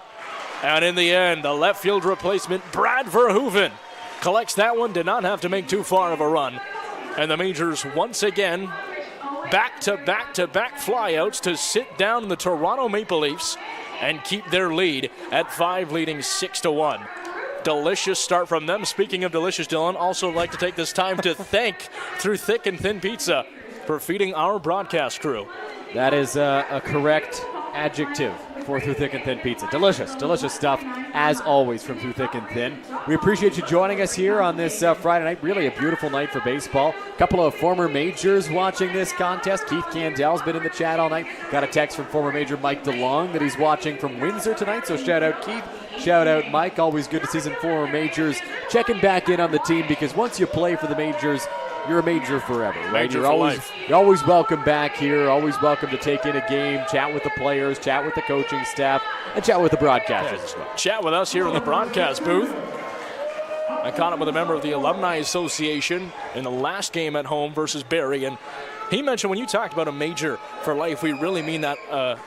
Going to have on Canada Day a very nice ceremony retiring some players here at Labatt Memorial Park and commemorating some fantastic careers through the 100 years of history of London baseball. Absolutely, Ty. Every year they do a great job on Canada Day. The London Majors Alumni Association does to honor past Majors and give them their props because the IBL has gained a little bit of notoriety over the last few years, but there was a time where it wasn't really very known at all throughout the province of Ontario. So any chance we get to elevate the status of past players, we got to take that opportunity. Now back to the game at hand. Interestingly enough, Jesse Hodges remains on the mound after three scoreless innings, I should say. 3 scoreless innings where he's gone 3 up, 3 down in each frame. He set the Majors down. He set down the last 9 hitters he's had to face. Brad Verhoeven, led off the 4th inning for London and was set down on strikes. If you count the previous 2 outs in the inning prior for Jesse Hodges, it's actually even more than those 9 straight batters, 10 batters that he set down consecutively. So he's looking to build off of that with 92 pitches thrown in this game. A lot of movement on that slider dropping down. And umpire Blake's going to call it for a strike, so 0-1 towards Verhoeven. Keeping up that consistency of quick pitches, and it's going to be too long of a run there for Dos Santos in left field as it was fouled off by Verhoeven. Jonathan Henry did not seem phased in the bullpen. I don't know about you, Ty. I would have gone running just to make sure it didn't clip me while I was warming up. He definitely just sat there and continued his calm and poised warm-up, but it's 0-2 here. 1-2 now to Verhoeven from Hodges. So Hodges improved vastly since the first 2 innings of play, where he allowed 2 in the first, 4 in the second. Has 5 strikeouts to his name now.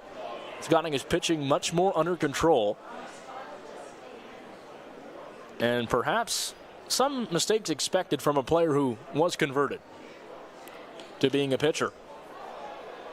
Verhoeven slices one, foul, and no doubt a souvenir for the fans here. We saw Marek Deska warming up earlier for the Toronto Maple Leafs. He is getting loose once again down the right field line. Jesse Hodges at 97 pitches after the 5 he's thrown here to Verhoeven, so he is approaching the end of the line. Verhoeven slaps another one behind him, foul, keeping himself alive against Hodges. The very hot Hodges in these last 3 innings.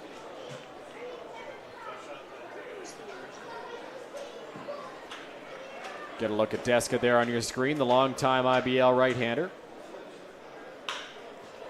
As this one will be hit and gets past Vinicio, sneaks by him off a ball that was crawling towards him from Brad Verhoeven, who had a nice hit bat there. We saw a lot of fouls from him, Dylan, but came back strong, trusted his eye and his hand-eye coordination, able to earn himself a single, but will likely be ruled an error in the end. Yeah, we'll see what the official scorer's ruling is on that play. Hit it hard, and it kind of handcuffed Jose Vinicio, and that'll allow Brad Verhoeven to reach.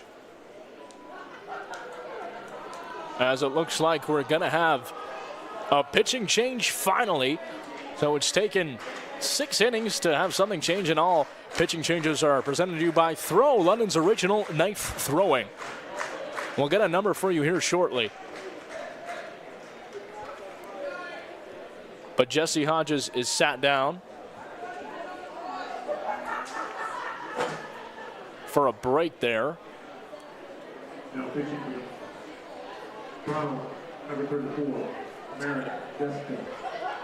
As here in the London Majors press box, we're going to take a short break. When we come back, we'll see a new pitcher out there as Jesse Hodges is retired for the day. London still leading 6-1. My name is Amy and I work at Throw London. We have great things happening here. We host a variety of events such as corporate parties, team building events, weddings, bachelor parties, date nights, and so much more. Be sure to bring your pals and your gals and come on down to Throw London. If there's guys on base, I'm trying to create the situation in my head. Corey Hunter taught me that. Create it in your mind, where you're throwing the ball, what you're doing in this situation. When it happens, you're just reacting. Defense, you can always make a play. You always have an opportunity. You never know what ball is going to get hit to you. It's always a good feeling when you're running down balls for your pitcher. You look forward to running balls and robbing home runs. Nothing more satisfying than making a dive play or a big play.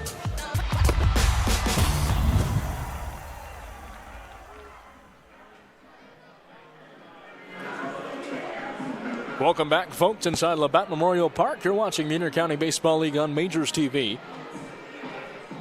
A pitching change finally at last here for the Toronto Maple Leafs, and it will be number 34, Marek Deska, Dylan.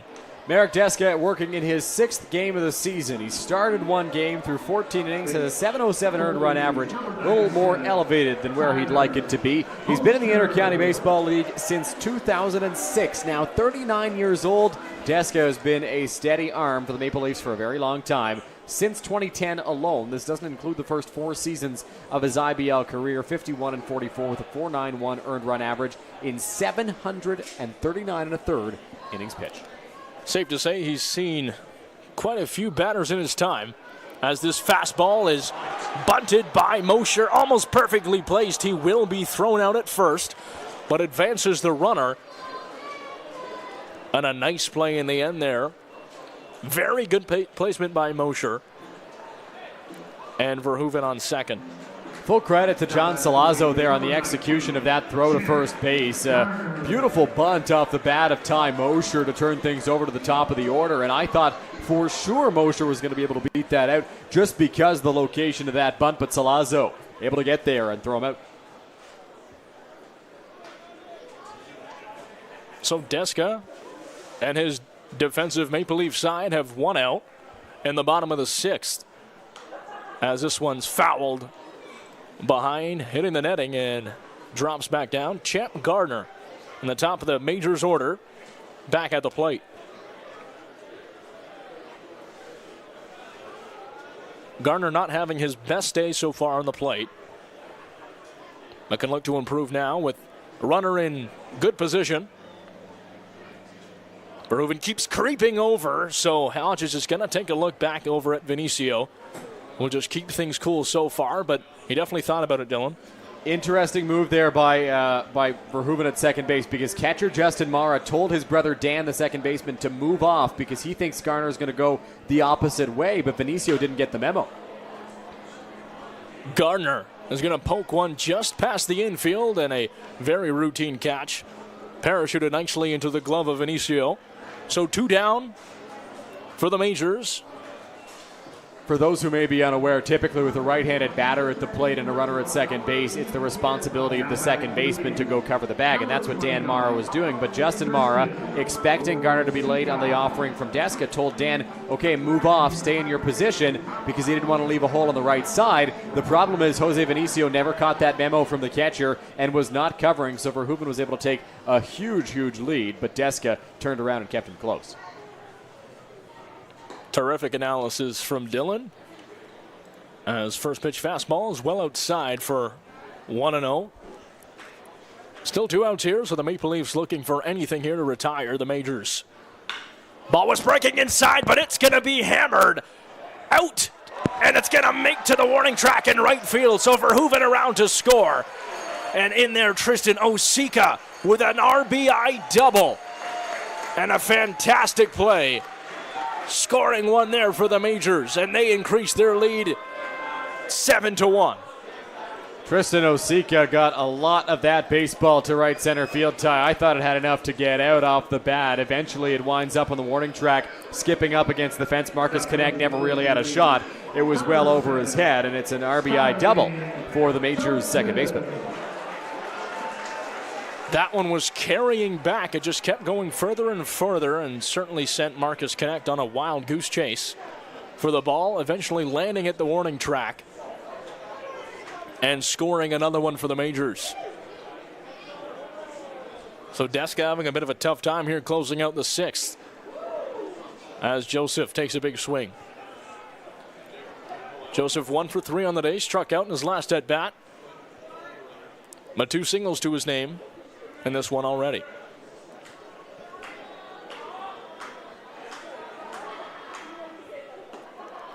Fastball towards the outside. It will catch the corner, and the umpire says a strike. Starling Joseph down 0-2. Deska yet to record a strikeout. Osika still on second, and almost jammed Starling Joseph there. Just to take a little walk around, fix the hair. count at 1-2. Maple Leafs saw that Joseph struck out on the high fastball on his last trip to the plate against Jesse Hodges, and Marek Deska tried to go right back there, but Joseph didn't chase. So a Majors player will go. Osika trying to make it over to third. He's going to be well late on that one. And a good throw by Justin Marr to get that across to eventually tag out Tristan Osika. So the Majors add 1 to their tally, now lead 7-1. Convincingly over the Maple Leafs. Maple Leafs trying to change that or at least lessen the score. When we come back, you're watching the Intercounty Baseball League on Majors TV. Dylan Baker taking over play-by-play when we come back.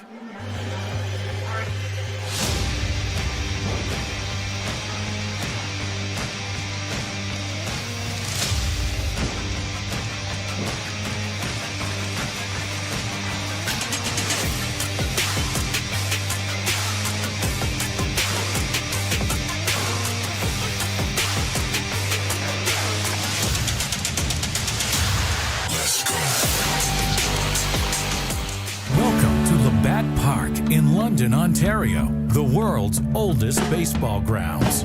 Now through Labor Day, book your guided tour and walk the same field as Ty Cobb, Fergie Jenkins, Honus Wagner, and some of baseball's most legendary players. View artifacts from over the years inside the original 1940 clubhouse. Experience baseball history in London, Ontario. Book your guided tour at labattparktours.ca. Back here at Labatt Memorial Park, Majors leading by a score of 7-1 in the 7th inning. Ty, not the only baseball happening tonight. No, definitely not. Also, the College World Series getting underway. Florida State, Virginia, North Carolina, Florida, Tennessee, Texas A&M, Kentucky, and NC State. So the ACC and SEC represented well there. And definitely nice to mention because in the Intercounty Baseball League, you see your fair share of players making their way through the college ranks in the States. Absolutely, you do a lot of former D1 talent in the IBL. Elsewhere in the Intercounty Baseball League tonight, Barrie leading Chatham 7-3. Now, Ty, you live up near Barrie, don't you? I do. Yeah, so it's a long trek down here. It's even longer to Chatham.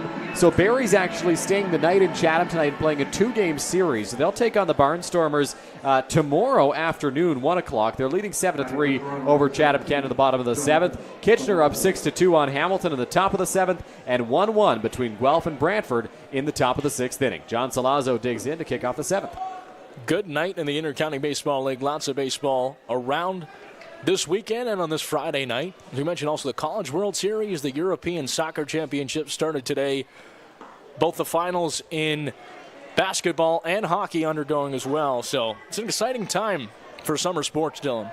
Absolutely it is. First pitch into Salazzo is a strike, though those NBA and NHL finals look like they're going to get wrapped up pretty in soon. Short order.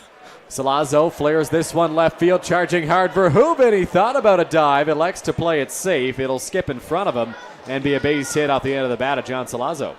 And that's where you see a little bit of the inexperience now coming in the Majors lineup from the replacement players. Obviously, Verhoeven not used to playing that left field side. He's had a bit of hesitation at first, didn't fully make up his mind until the ball eventually dropped in front of him.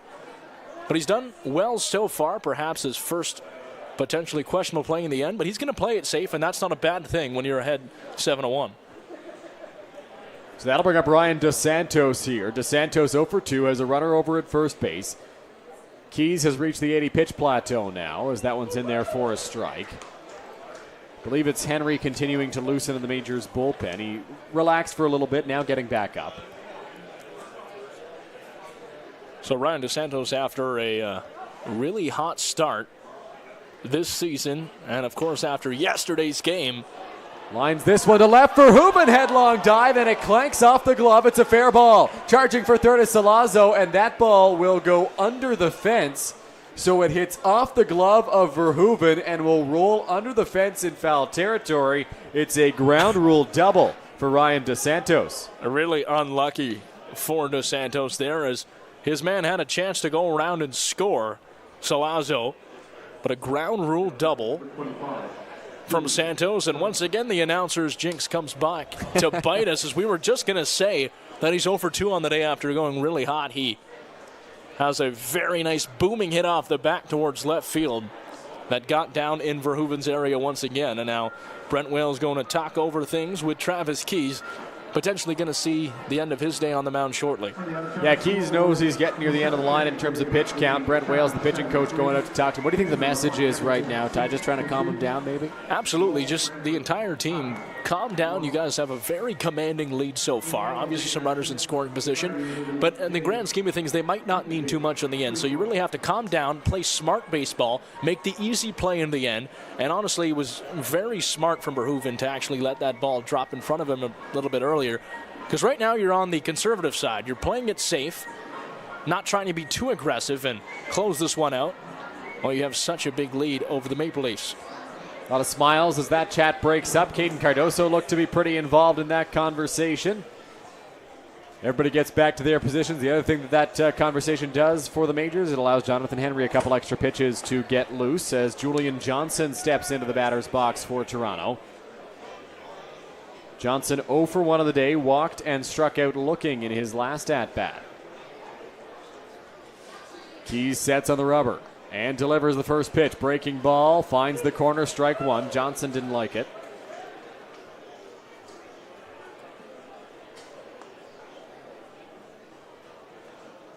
Keys looks in. Ready's on the rubber and delivers the 0-1. Breaking ball, swing and a miss. 0-2. Nice pitch there after allowing a couple men on base already. That talk must have worked so far from Brent Wales to Travis Keys. Nice slider across and looking for a strikeout here, potentially his 5th of the game. The 0-2 home from Keys, swing and a miss, strike 3. So Julian Johnson down on strikes for the second time tonight, and there's one away for Jose Vinicio. Now moves Johnson 0-2, and a beautiful pitch that had good movement, dipped just at the right time, broke beautifully. Too hot to handle for Johnson. And a very good play to record his 5th strikeout of the evening, Travis Keys, as we're getting towards his end of the time in this game. Julian Johnson in his year with the Majors in 2021 struck out in 40% of his plate appearances. So definitely a guy who strikes out a fair amount at the plate, as that one's in there for a strike to Vinicio. And definitely a double play opportunity here for the Majors to retire the side quickly. But as I mentioned before, Dylan, try and play a little conservative. Don't force anything necessarily. Just take the outs that they're giving you. Breaking ball from Keys. That one can't catch the corner. Broke back a little bit too late. And it's 1-1. Vinicio trying to record his second hit of the night against the lefty Keys. He's ready out there on the mound. And delivers the 1-1 home. On the ground at first base. Cardoso charging hard. He'll go home with it. The tag from DeOlio is in time to get Salazzo. So the fielder's choice cuts down the runner at the plate, and it remains a 7-1 ball game. And that's a very smart play by Caden Cardoso. He didn't feel forced to make the throw home to Eduardo DeOlio. Fairly calm play in the end. Made it look easy. And made the right decision in a split second decision. So good on Caden Cardoso. Keeps the Majors lead at 6 runs. And obviously Vinicio making his way to first, but great defensive play. Did not have to force anything there and still playing conservative. Majors on defense. Yeah, it's obviously an easier play for Cardoso to go to first. Elected to come home with it. Maybe in a 7-1 ball game you'd rather see him take the easy out of the bag, but regardless, the out is recorded, and Connor Lewis steps into the batter's box with runners on the corners. We'll see if Vinicio is running. Not on the first pitch as Lewis fouls it off. It's 0-1. Vinicio definitely a threat to run. We've talked about all the stolen bases he's had in his IBL career and this season. 9 already on the year. Has not run against Keys. And he caused some problems earlier, appealing to the umpire for a potential balk because he was making quite a bit of a lead off first and had Keys looking his way. Swing and a miss there from Lewis on a good breaking ball, and it's 0-2. Getting towards the range of 6 strikeouts here for Keys.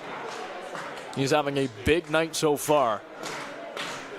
If he keeps this up, certainly one of the contenders for player of the game. No balls, 2 strikes, 2 out.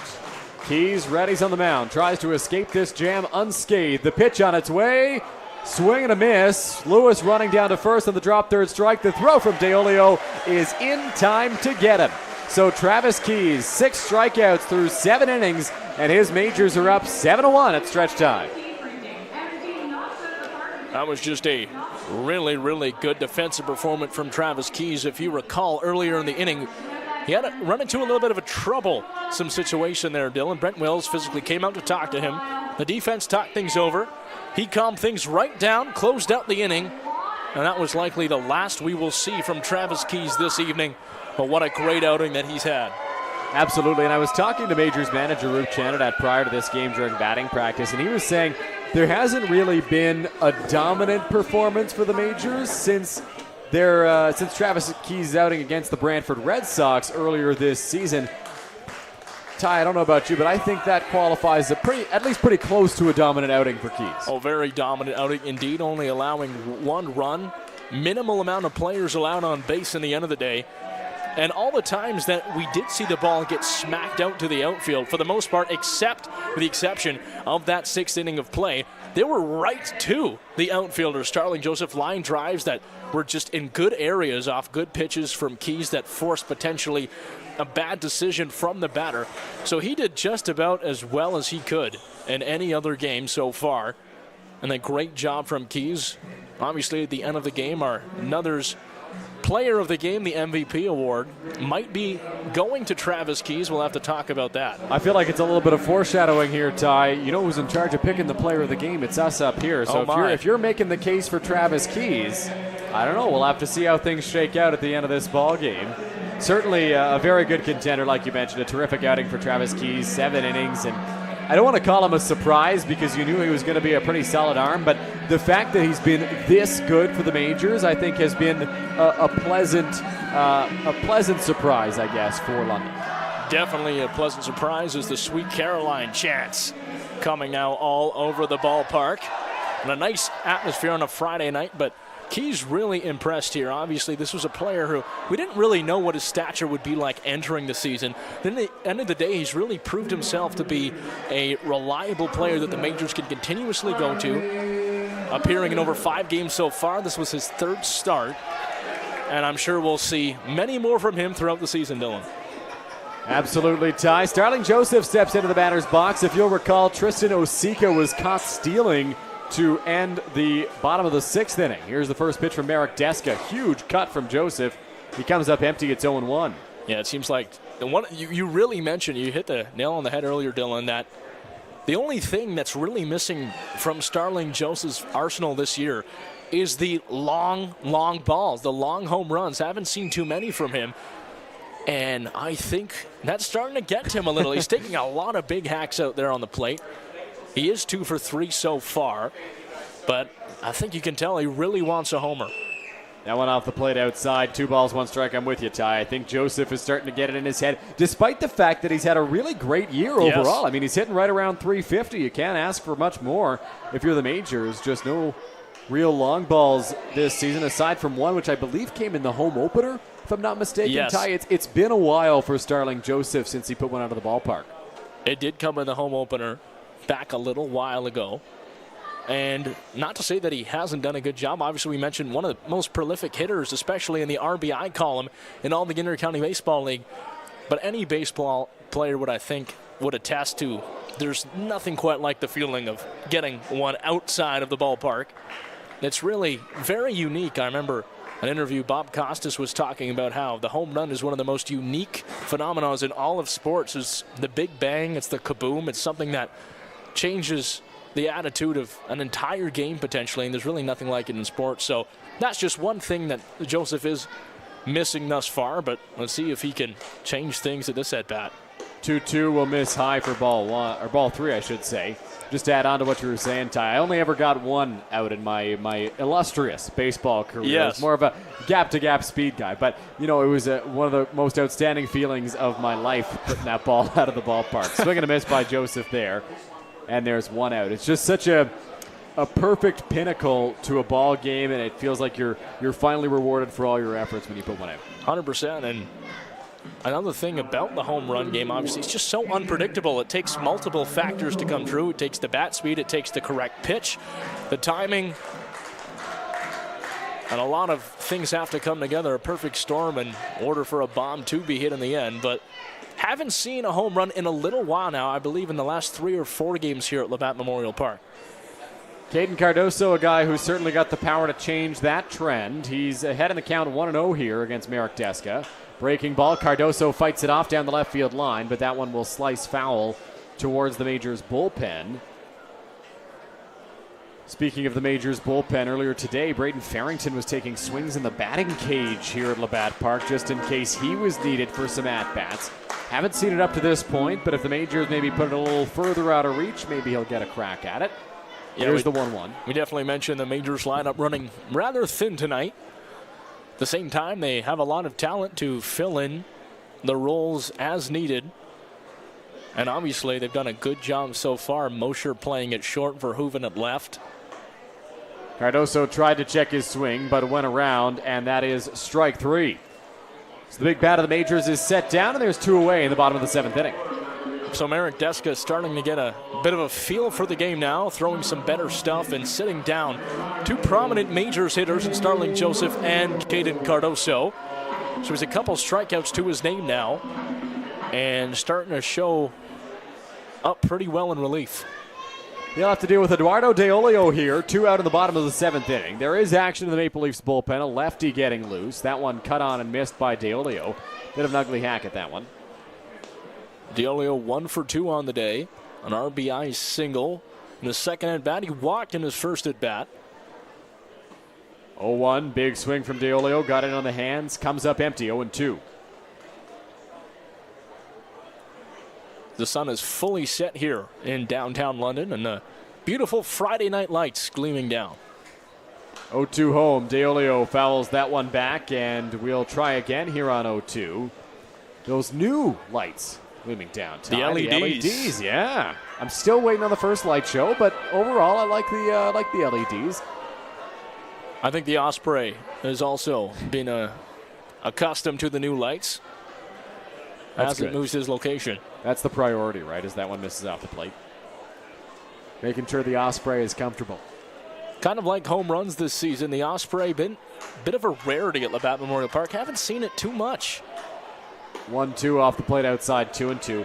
Now, haven't seen it very much during games, perhaps. I saw it today, actually, as I was pulling into the parking lot, going back to the nest. I don't know if it got a fish from the Thames or what, but it was there, and I was very, very happy to see it. 2-2, DeOlio tried to check his swing. Did he go? Yes, he did, says the first base umpire, Chris Wilhelm, with the punch out down there. And the side is retired. We are through 7 complete from Labatt Park. You are watching Majors Baseball on Majors TV.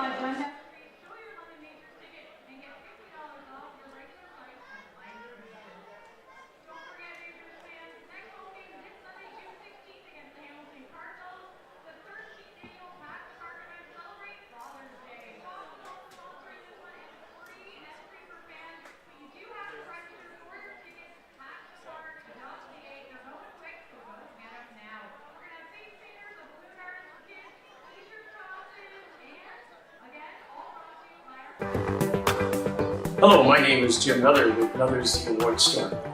Come along with me on a virtual tour to take a look at our amazing products and services that we're able to provide to you to help you with your recreation needs.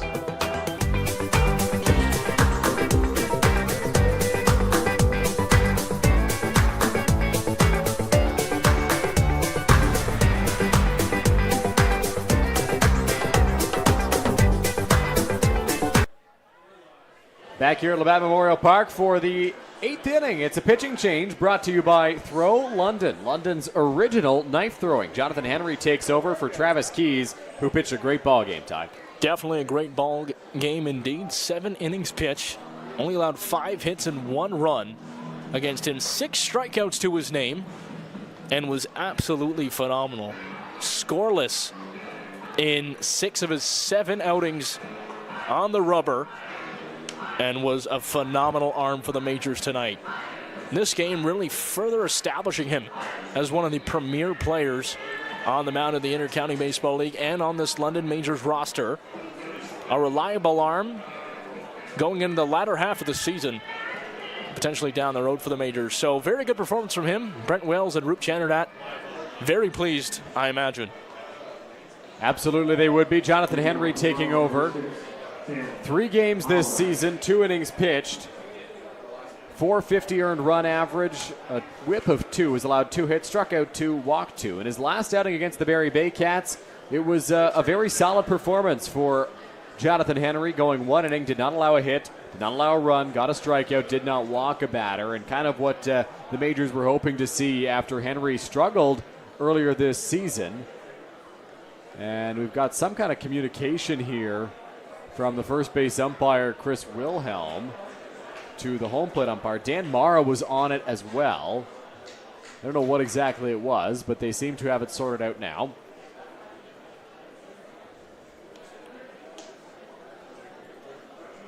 Henry shakes off the first sign from DeOlio, then gets the one he wants. Here's the pitch on its way.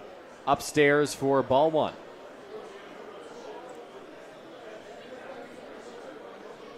Mara is 0 for 2 on the day for the Maple Leafs. That one's there for a strike. 1-1 now on the Maple Leafs second baseman.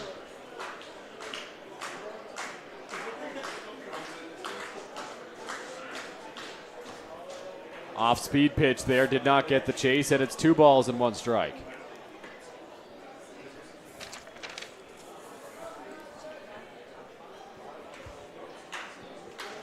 Two-1 on its way. In the air, foul territory. Cardoso and DeOlio both give it a look, but it is out of play, foul, and danger down there. I don't think anybody caught that foul ball. No, I had to take a look for myself there.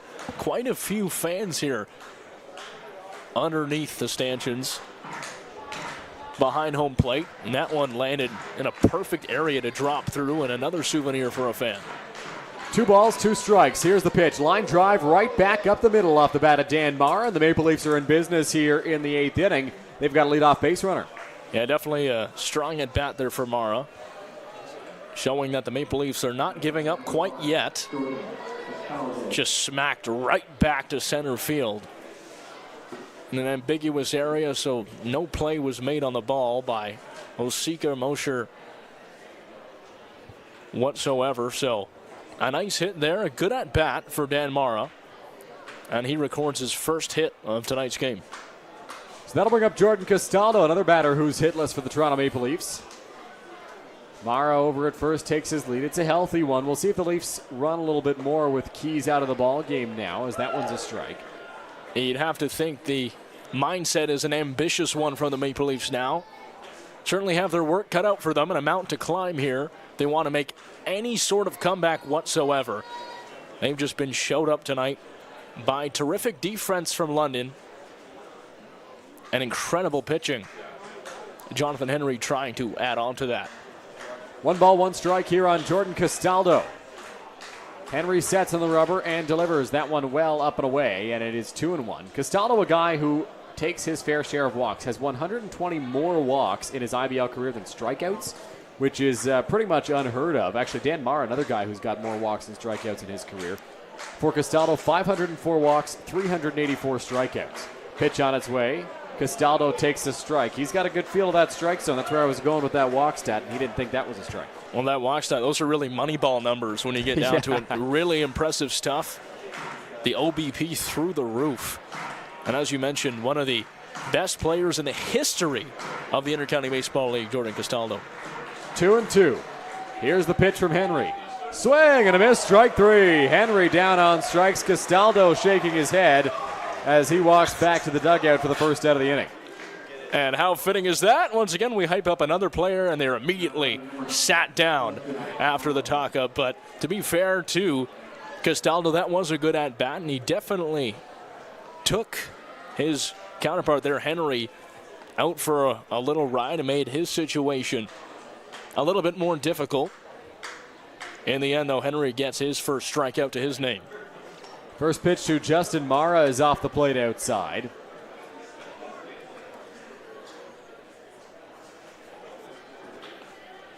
Mara ready in the box. Here's the pitch from Henry. That one will miss, and it's 2-0. Henry has thrown 12 pitches up to this point. 6 of them strikes, 6 of them balls, so a dead split at 50-50. Ideally, you'd like to get that ratio a little bit higher on the strike side.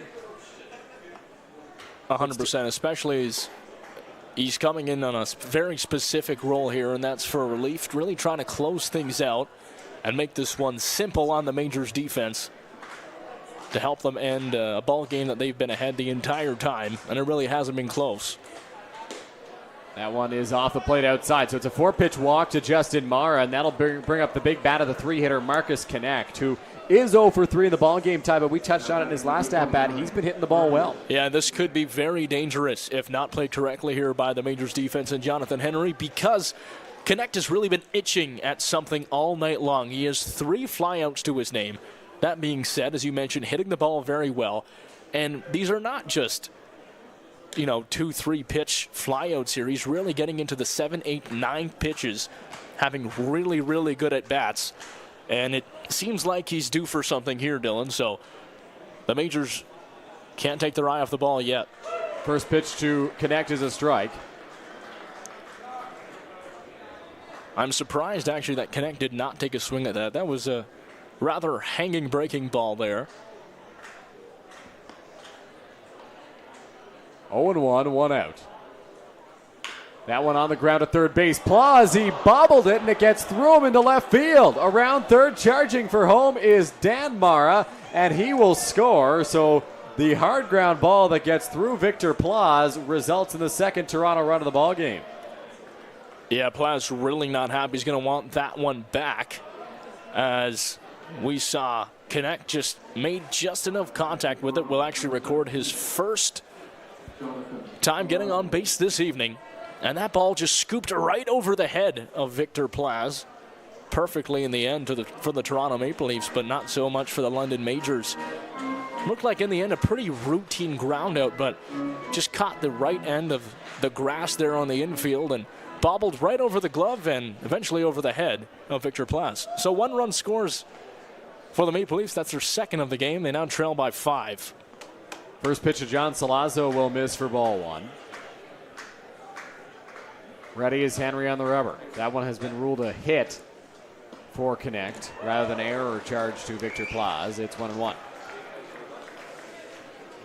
We said that Marcus Connect was due for something this game. Now 1 for 4, and that hit coming at an important time.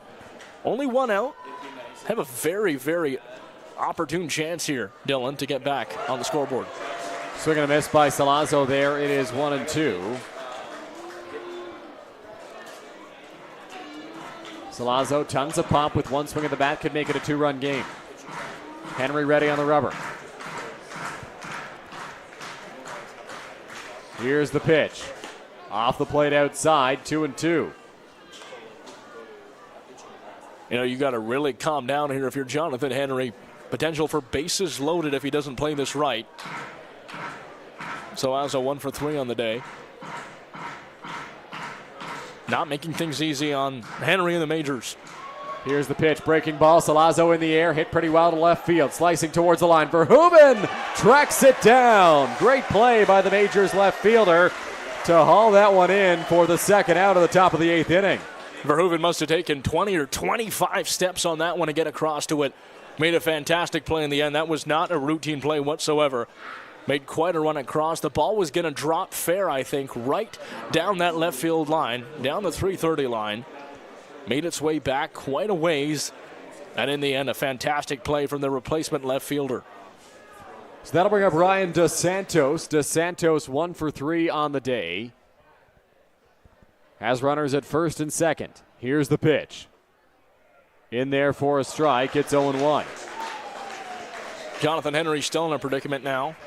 Having 2 men on base. Not done yet with a potent bat of Ryan Dos Santos he's facing.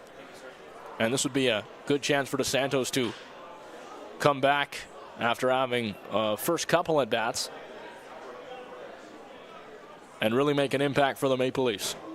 That one fouled off by Dos Santos there. So 0-2 with 2 out. Henry trying to escape this, only allowing the 1 run. As Dos Santos digs back into the batter's box.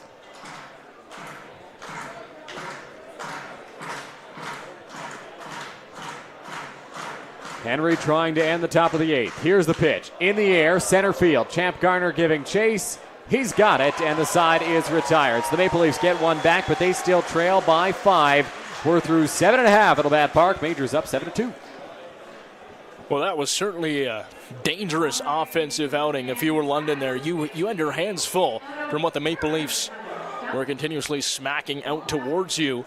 Some good hits, some good at-bats, and finally Marcus Knecht was able to break through with a single of his own, an RBI single at the end of the day. And, you know, they've done a good job. They haven't necessarily given up yet, but they've done a good job offensively trying to recover a little bit, but unfortunately, Dill, for them, it looks like it's just going to be too big of a mountain to climb. They still got a chance to do it. They have made a pitching change, and as always, this pitching change is brought to you by Throw London, London's original knife throwing. My name is Amy, and I work at Throw London. We have great things happening here. We host a variety of events, such as corporate parties, team building events, weddings, bachelor parties, date nights, and so much more. Be sure to bring your pals and your gals and come on down to Throw London.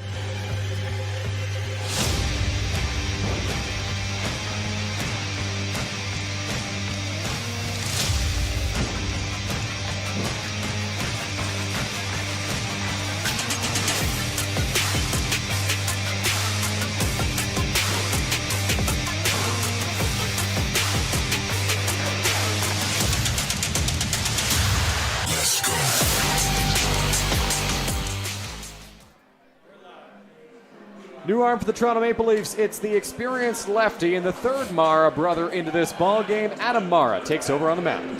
Yeah, native of Toronto, Ontario, played post-secondary ball at Mountain Mercy University in Cedar Rapids, Iowa.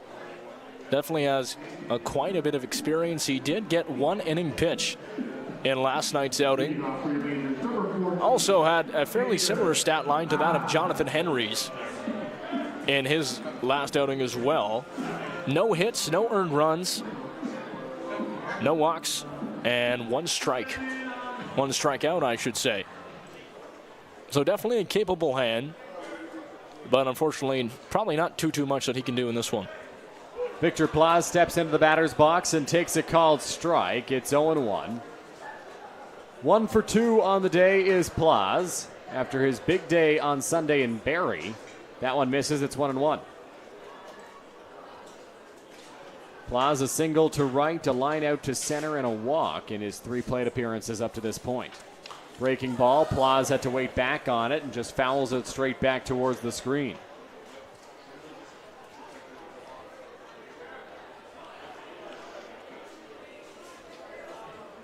One and two. Mara ready out there on the rubber. Kicks into the windup and delivers. Plaz in the air, hit pretty well to right center, but it'll be Marcus Knecht camping under it in about straightaway right field to make the catch for the first out. Just way too much air underneath that one in the end.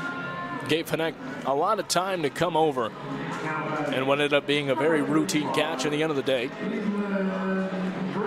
And Big Cleve Brownlee steps back in once again for this Majors side. 2 groundouts in this one, and HBP in his first at bat, and is trying to get on base for the first time tonight with a hit. Adam Mara, Cleveland Brownlee have certainly battled before. Brownlee way ahead of that pitch, 0-1.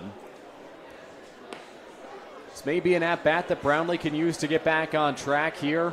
Mara doesn't necessarily bring a lot of velocity from the left side. As long as Brownlee can see the pitch in, he can give it a ride. That one off the end of the bat. It's a fair ball, spinning towards the line. Are they going to play it in fair? They will. Brownlee was hoping it would be foul. He's saying it was, but I don't think it was, Dill. I don't think it was either, and they get him out at first. You could kind of tell by the reaction of everyone in the infield there, including Cleveland Brownlee. That was such a strangely hit ball that carried across with minimal velocity, stayed rolling on the ground and perfectly down the first base line. So in the end, Cleve not able to show off his speed there too much as he's thrown out at first. But an interesting play nonetheless. So that'll bring up Brad Verhoeven, the left fielder in this ball game. 1 for 3 on the day. Is lined out, struck out, and singled. Yeah, Verhoeven has had a nice game, and a nice game defensively as well. Stepping in a role he's perhaps not as comfortable with. Sends this one to straightaway center field. Connor Lewis hardly has to move. He makes the catch, and the side is retired. We're through 8 complete. Majors looking to close it out when we come back. Welcome to Labatt Park in London, Ontario, the world's oldest baseball grounds. Now through Labor Day, book your guided tour and walk the same field as Ty Cobb, Fergie Jenkins, Honus Wagner, and some of baseball's most legendary players. View artifacts from over the years inside the original 1940 clubhouse. Experience baseball history in London, Ontario. Book your guided tour at labattparktours.ca.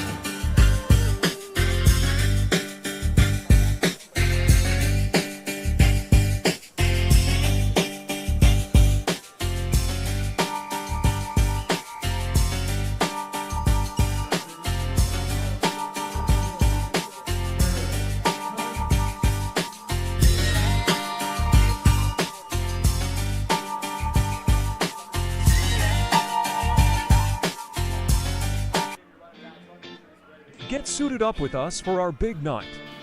We went to Collins Clothiers. They had suits and tuxedos in various colors and styles. The staff helped us pick exactly what we wanted. They custom fit our suits for the perfect fit. They even matched us to our date's dress. It was so much fun trying on suits with the boys on the VIP night. They even got us pizza while we tried clothes on. We're prom kids. Of course we're going to be the best dressed. We felt so confident and looked amazing.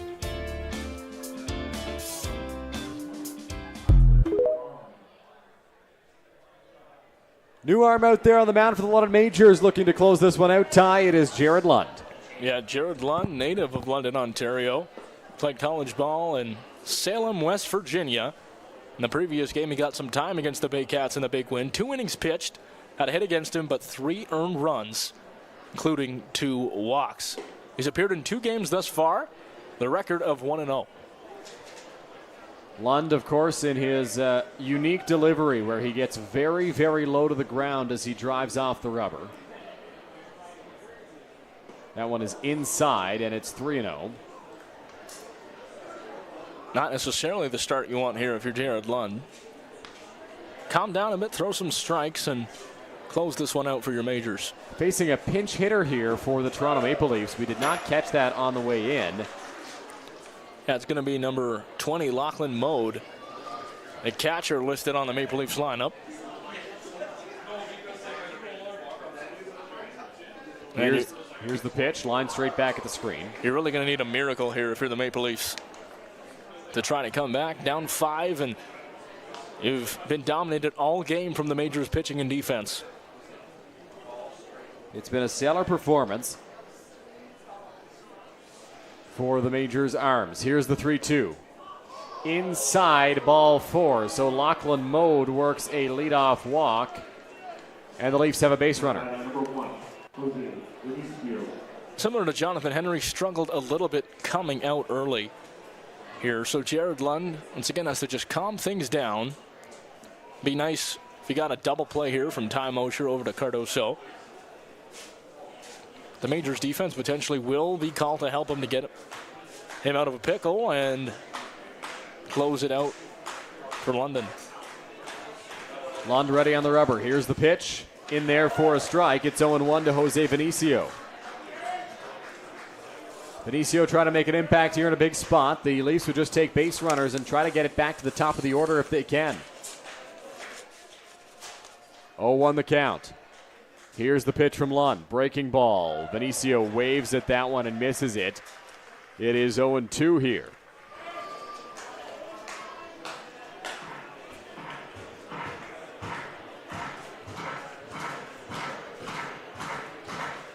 No balls, 2 strikes. Nobody out. Runner over at first base is Lachlan Mode. Here's the pitch. That one well outside. Deolio keeps it in front of him, and it's 1-2. It'll be an opportune time for a strikeout here from Lund. All Majors pitchers so far, both Keys and Henry, have recorded at least 1 strikeout. Lund looking to be the 3rd. Here comes the 1-2. Breaking ball in the dirt. DeOlio blocks it, but can't find it. Mode hesitated, and if he didn't, he might have been able to pick up 90 feet. Yeah, Delhi's going to want that one back for sure. DeOlio had no idea where the ball was. Skipped to his right, but was looking left after an awkward bounce that came directly at the plate. And that would have certainly given him more than enough time to advance to second, but Maple Leafs don't do it, and, you know, that's kind of a fitting analogy for how this game offensively has gone for them so far. 2 balls, 2 strikes. Here's the pitch from Lund on its way. That one misses as well, and it's 3-2. Jared Lund has only thrown 4 strikes out of his 11 pitches up to this point. The lefty gets set. Here's the pitch. Fouled straight back at the screen by Benicio, so we'll try again on 3-2. Mode unlikely to run here on the full count just because the Leafs don't really need him to score. They need more base runners, and last thing you want to do is run into an out, despite the fact that you've got a good contact guy up in Benicio. 3-2. Lund sets, peeks over at first, and delivers. In the air, hit well to left center field. Chasing after it, Gardner and Verhoeven. That ball's going to drop in front of the left fielder, Brad Verhoeven, and it will be a base hit for Jose Benicio. It found the gap, and the Leafs have 2 on with nobody out. Yeah, Benicio really put that in the absolutely perfect place in the outfield. Made it a very long run for both Brad Verhoeven and Champ Gardner, and they could not get in position in time as Verhoeven watched that drop right in front of him the second time this evening. So a good play by Jose Benicio, a strong hit, and he's really one of the bright spots, the silver linings in this Maple Leafs lineup tonight. Connor Lewis will step up to the plate after Eduardo DeOlio went out to chat with his young left-handed arm. Skylar Janice is getting ready in the Majors bullpen if he is needed. Janice has closed out a couple of games this season, including Sunday's victory in Barrie. Still no out recorded in this inning. Lund peeks back at second. Here's the offering, a breaking ball. It floats in there nicely on Lewis, 0-1. Yeah, that moved in there very slowly, Dylan. Watch that one the whole way through. Lewis, but a good pitch. Definitely something he wasn't expecting. 0-1, peeking back at second, Lund. Here's the delivery. Swing and a miss. Lewis way ahead of that one. Yeah, that's the swing he would definitely want to have on the previous pitch, but it wasn't there. Instead, he offered it on this one, and down 0-2 in a tough position. Very favorable, though, if you're Lund. No balls, 2 strikes here to Lewis. 0 for 3. Lund trying to make that 0 for 4. Peeks back at second. Here comes the offering. Swing and a miss, strike 3. Connor Lewis down on strikes for a big first out for Lund in the Majors. Yeah, tough night for Lewis. 0-4 from him. And that was really the first pitching performance against a batter that we saw Lund get under control. A lot of good pitches, different variety of stuff coming out of his toolbox. And he strikes out his first. Now all 3 pitchers for the Majors tonight recording at least 1 strikeout, Dylan. Here is Dan Mara. In there for a strike, 0-1.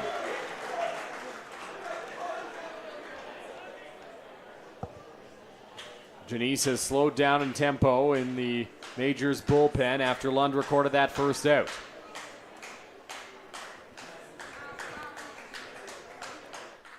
Here comes the 0-1 pitch.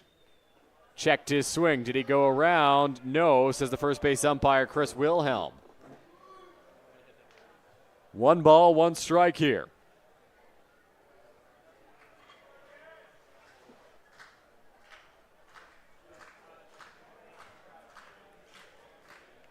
One and one out. Ready on the mound, Lund. Could turn 2 here with Mara at the plate. That one will miss in the dirt, and it's 2 balls and 1 strike.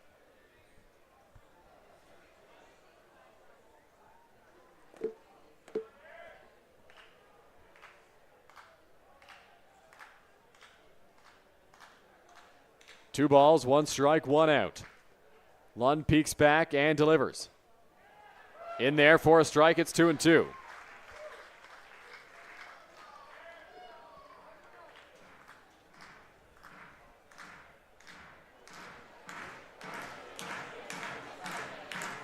Two balls, two strikes, one out. Lund ready's on the rubber.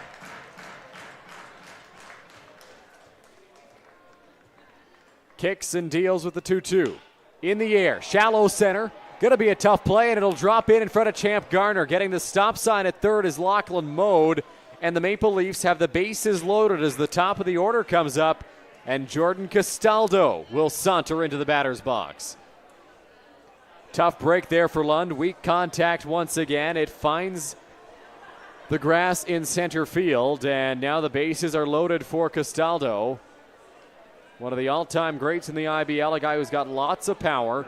No action in the Majors bullpen right now. Skylar Janice has stopped throwing. He's either ready or has cooled down. This will be Lund's batter. Castaldo's a lefty. Lund is a tough lefty with his low arm slot. The only lefty-lefty matchup he's had up to this point has been Vinicio. Mode at third, Vinicio at second, and Mara stands over at first. Bases loaded, one out in the ninth. Breaking ball to Castaldo, in there for a strike, 0-1.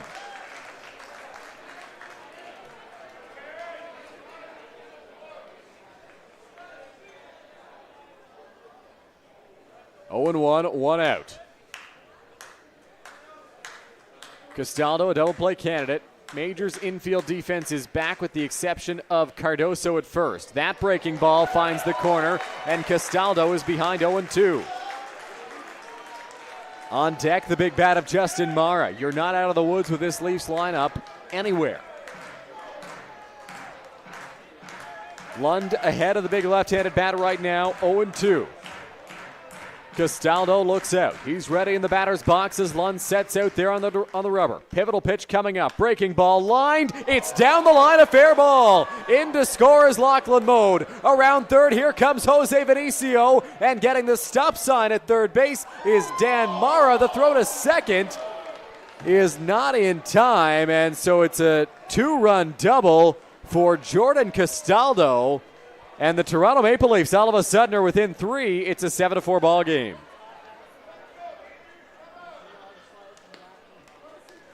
So Mode and Vinicio come across to score. Castaldo and Mara on second and third, and that brings the tying run up to the plate in the form of Justin Mara.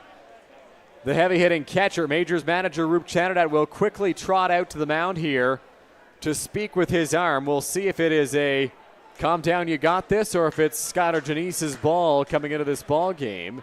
Janice threw a few more pitches, is now back towards the bench in the bullpen. Mar going to get some words of encouragement, or not, from the third base coach. Misread that situation.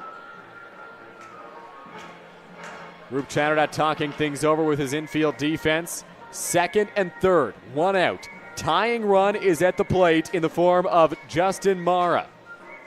The Maple Leafs have made this game interesting.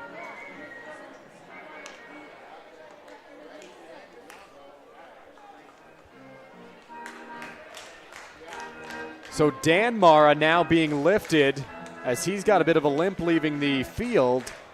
He's going to be taken out for a pinch runner. So Charlie Towers will come into this ball game to run at third base for Toronto. By the looks of it, it's Charlie Towers. Yes, it is.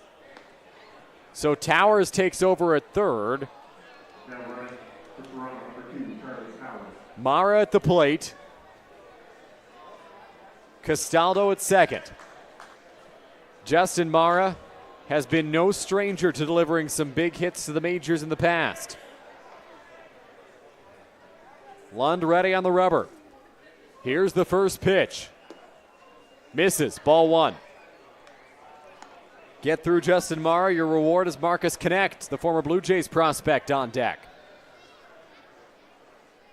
1-0 the count. Lund ready. Kicks and delivers the breaking ball. That one misses. 2-0.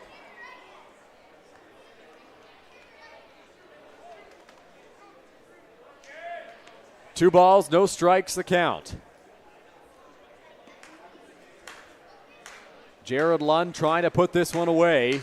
Justin Mara trying to keep the Leafs' hopes alive. Mara hit hard to second base. Big hop on Osika. He'll throw to first and record the second out. Trotting home is Charlie Towers, and getting to third is Jordan Castaldo. But there's 2 away now in the top of the 9th. So Marcus Connect will dig into the batter's box. 1 for 4 on the day.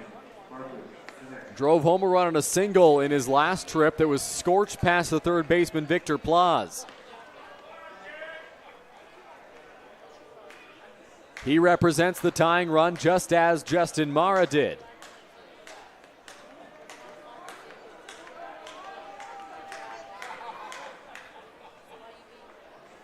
Jared Lund looks in for the sign. Here's the pitch. In the dirt, that one skips away from DeOlio. Castaldo thought about it, then thought better of it once Lund was able to track it down the first base line. Castaldo does not want to run into the final out of this ball game. Marcus Connect in the batter's box. Huge spot once again. Lund trying to get out of it. Majors lead by a pair. It's 7-5.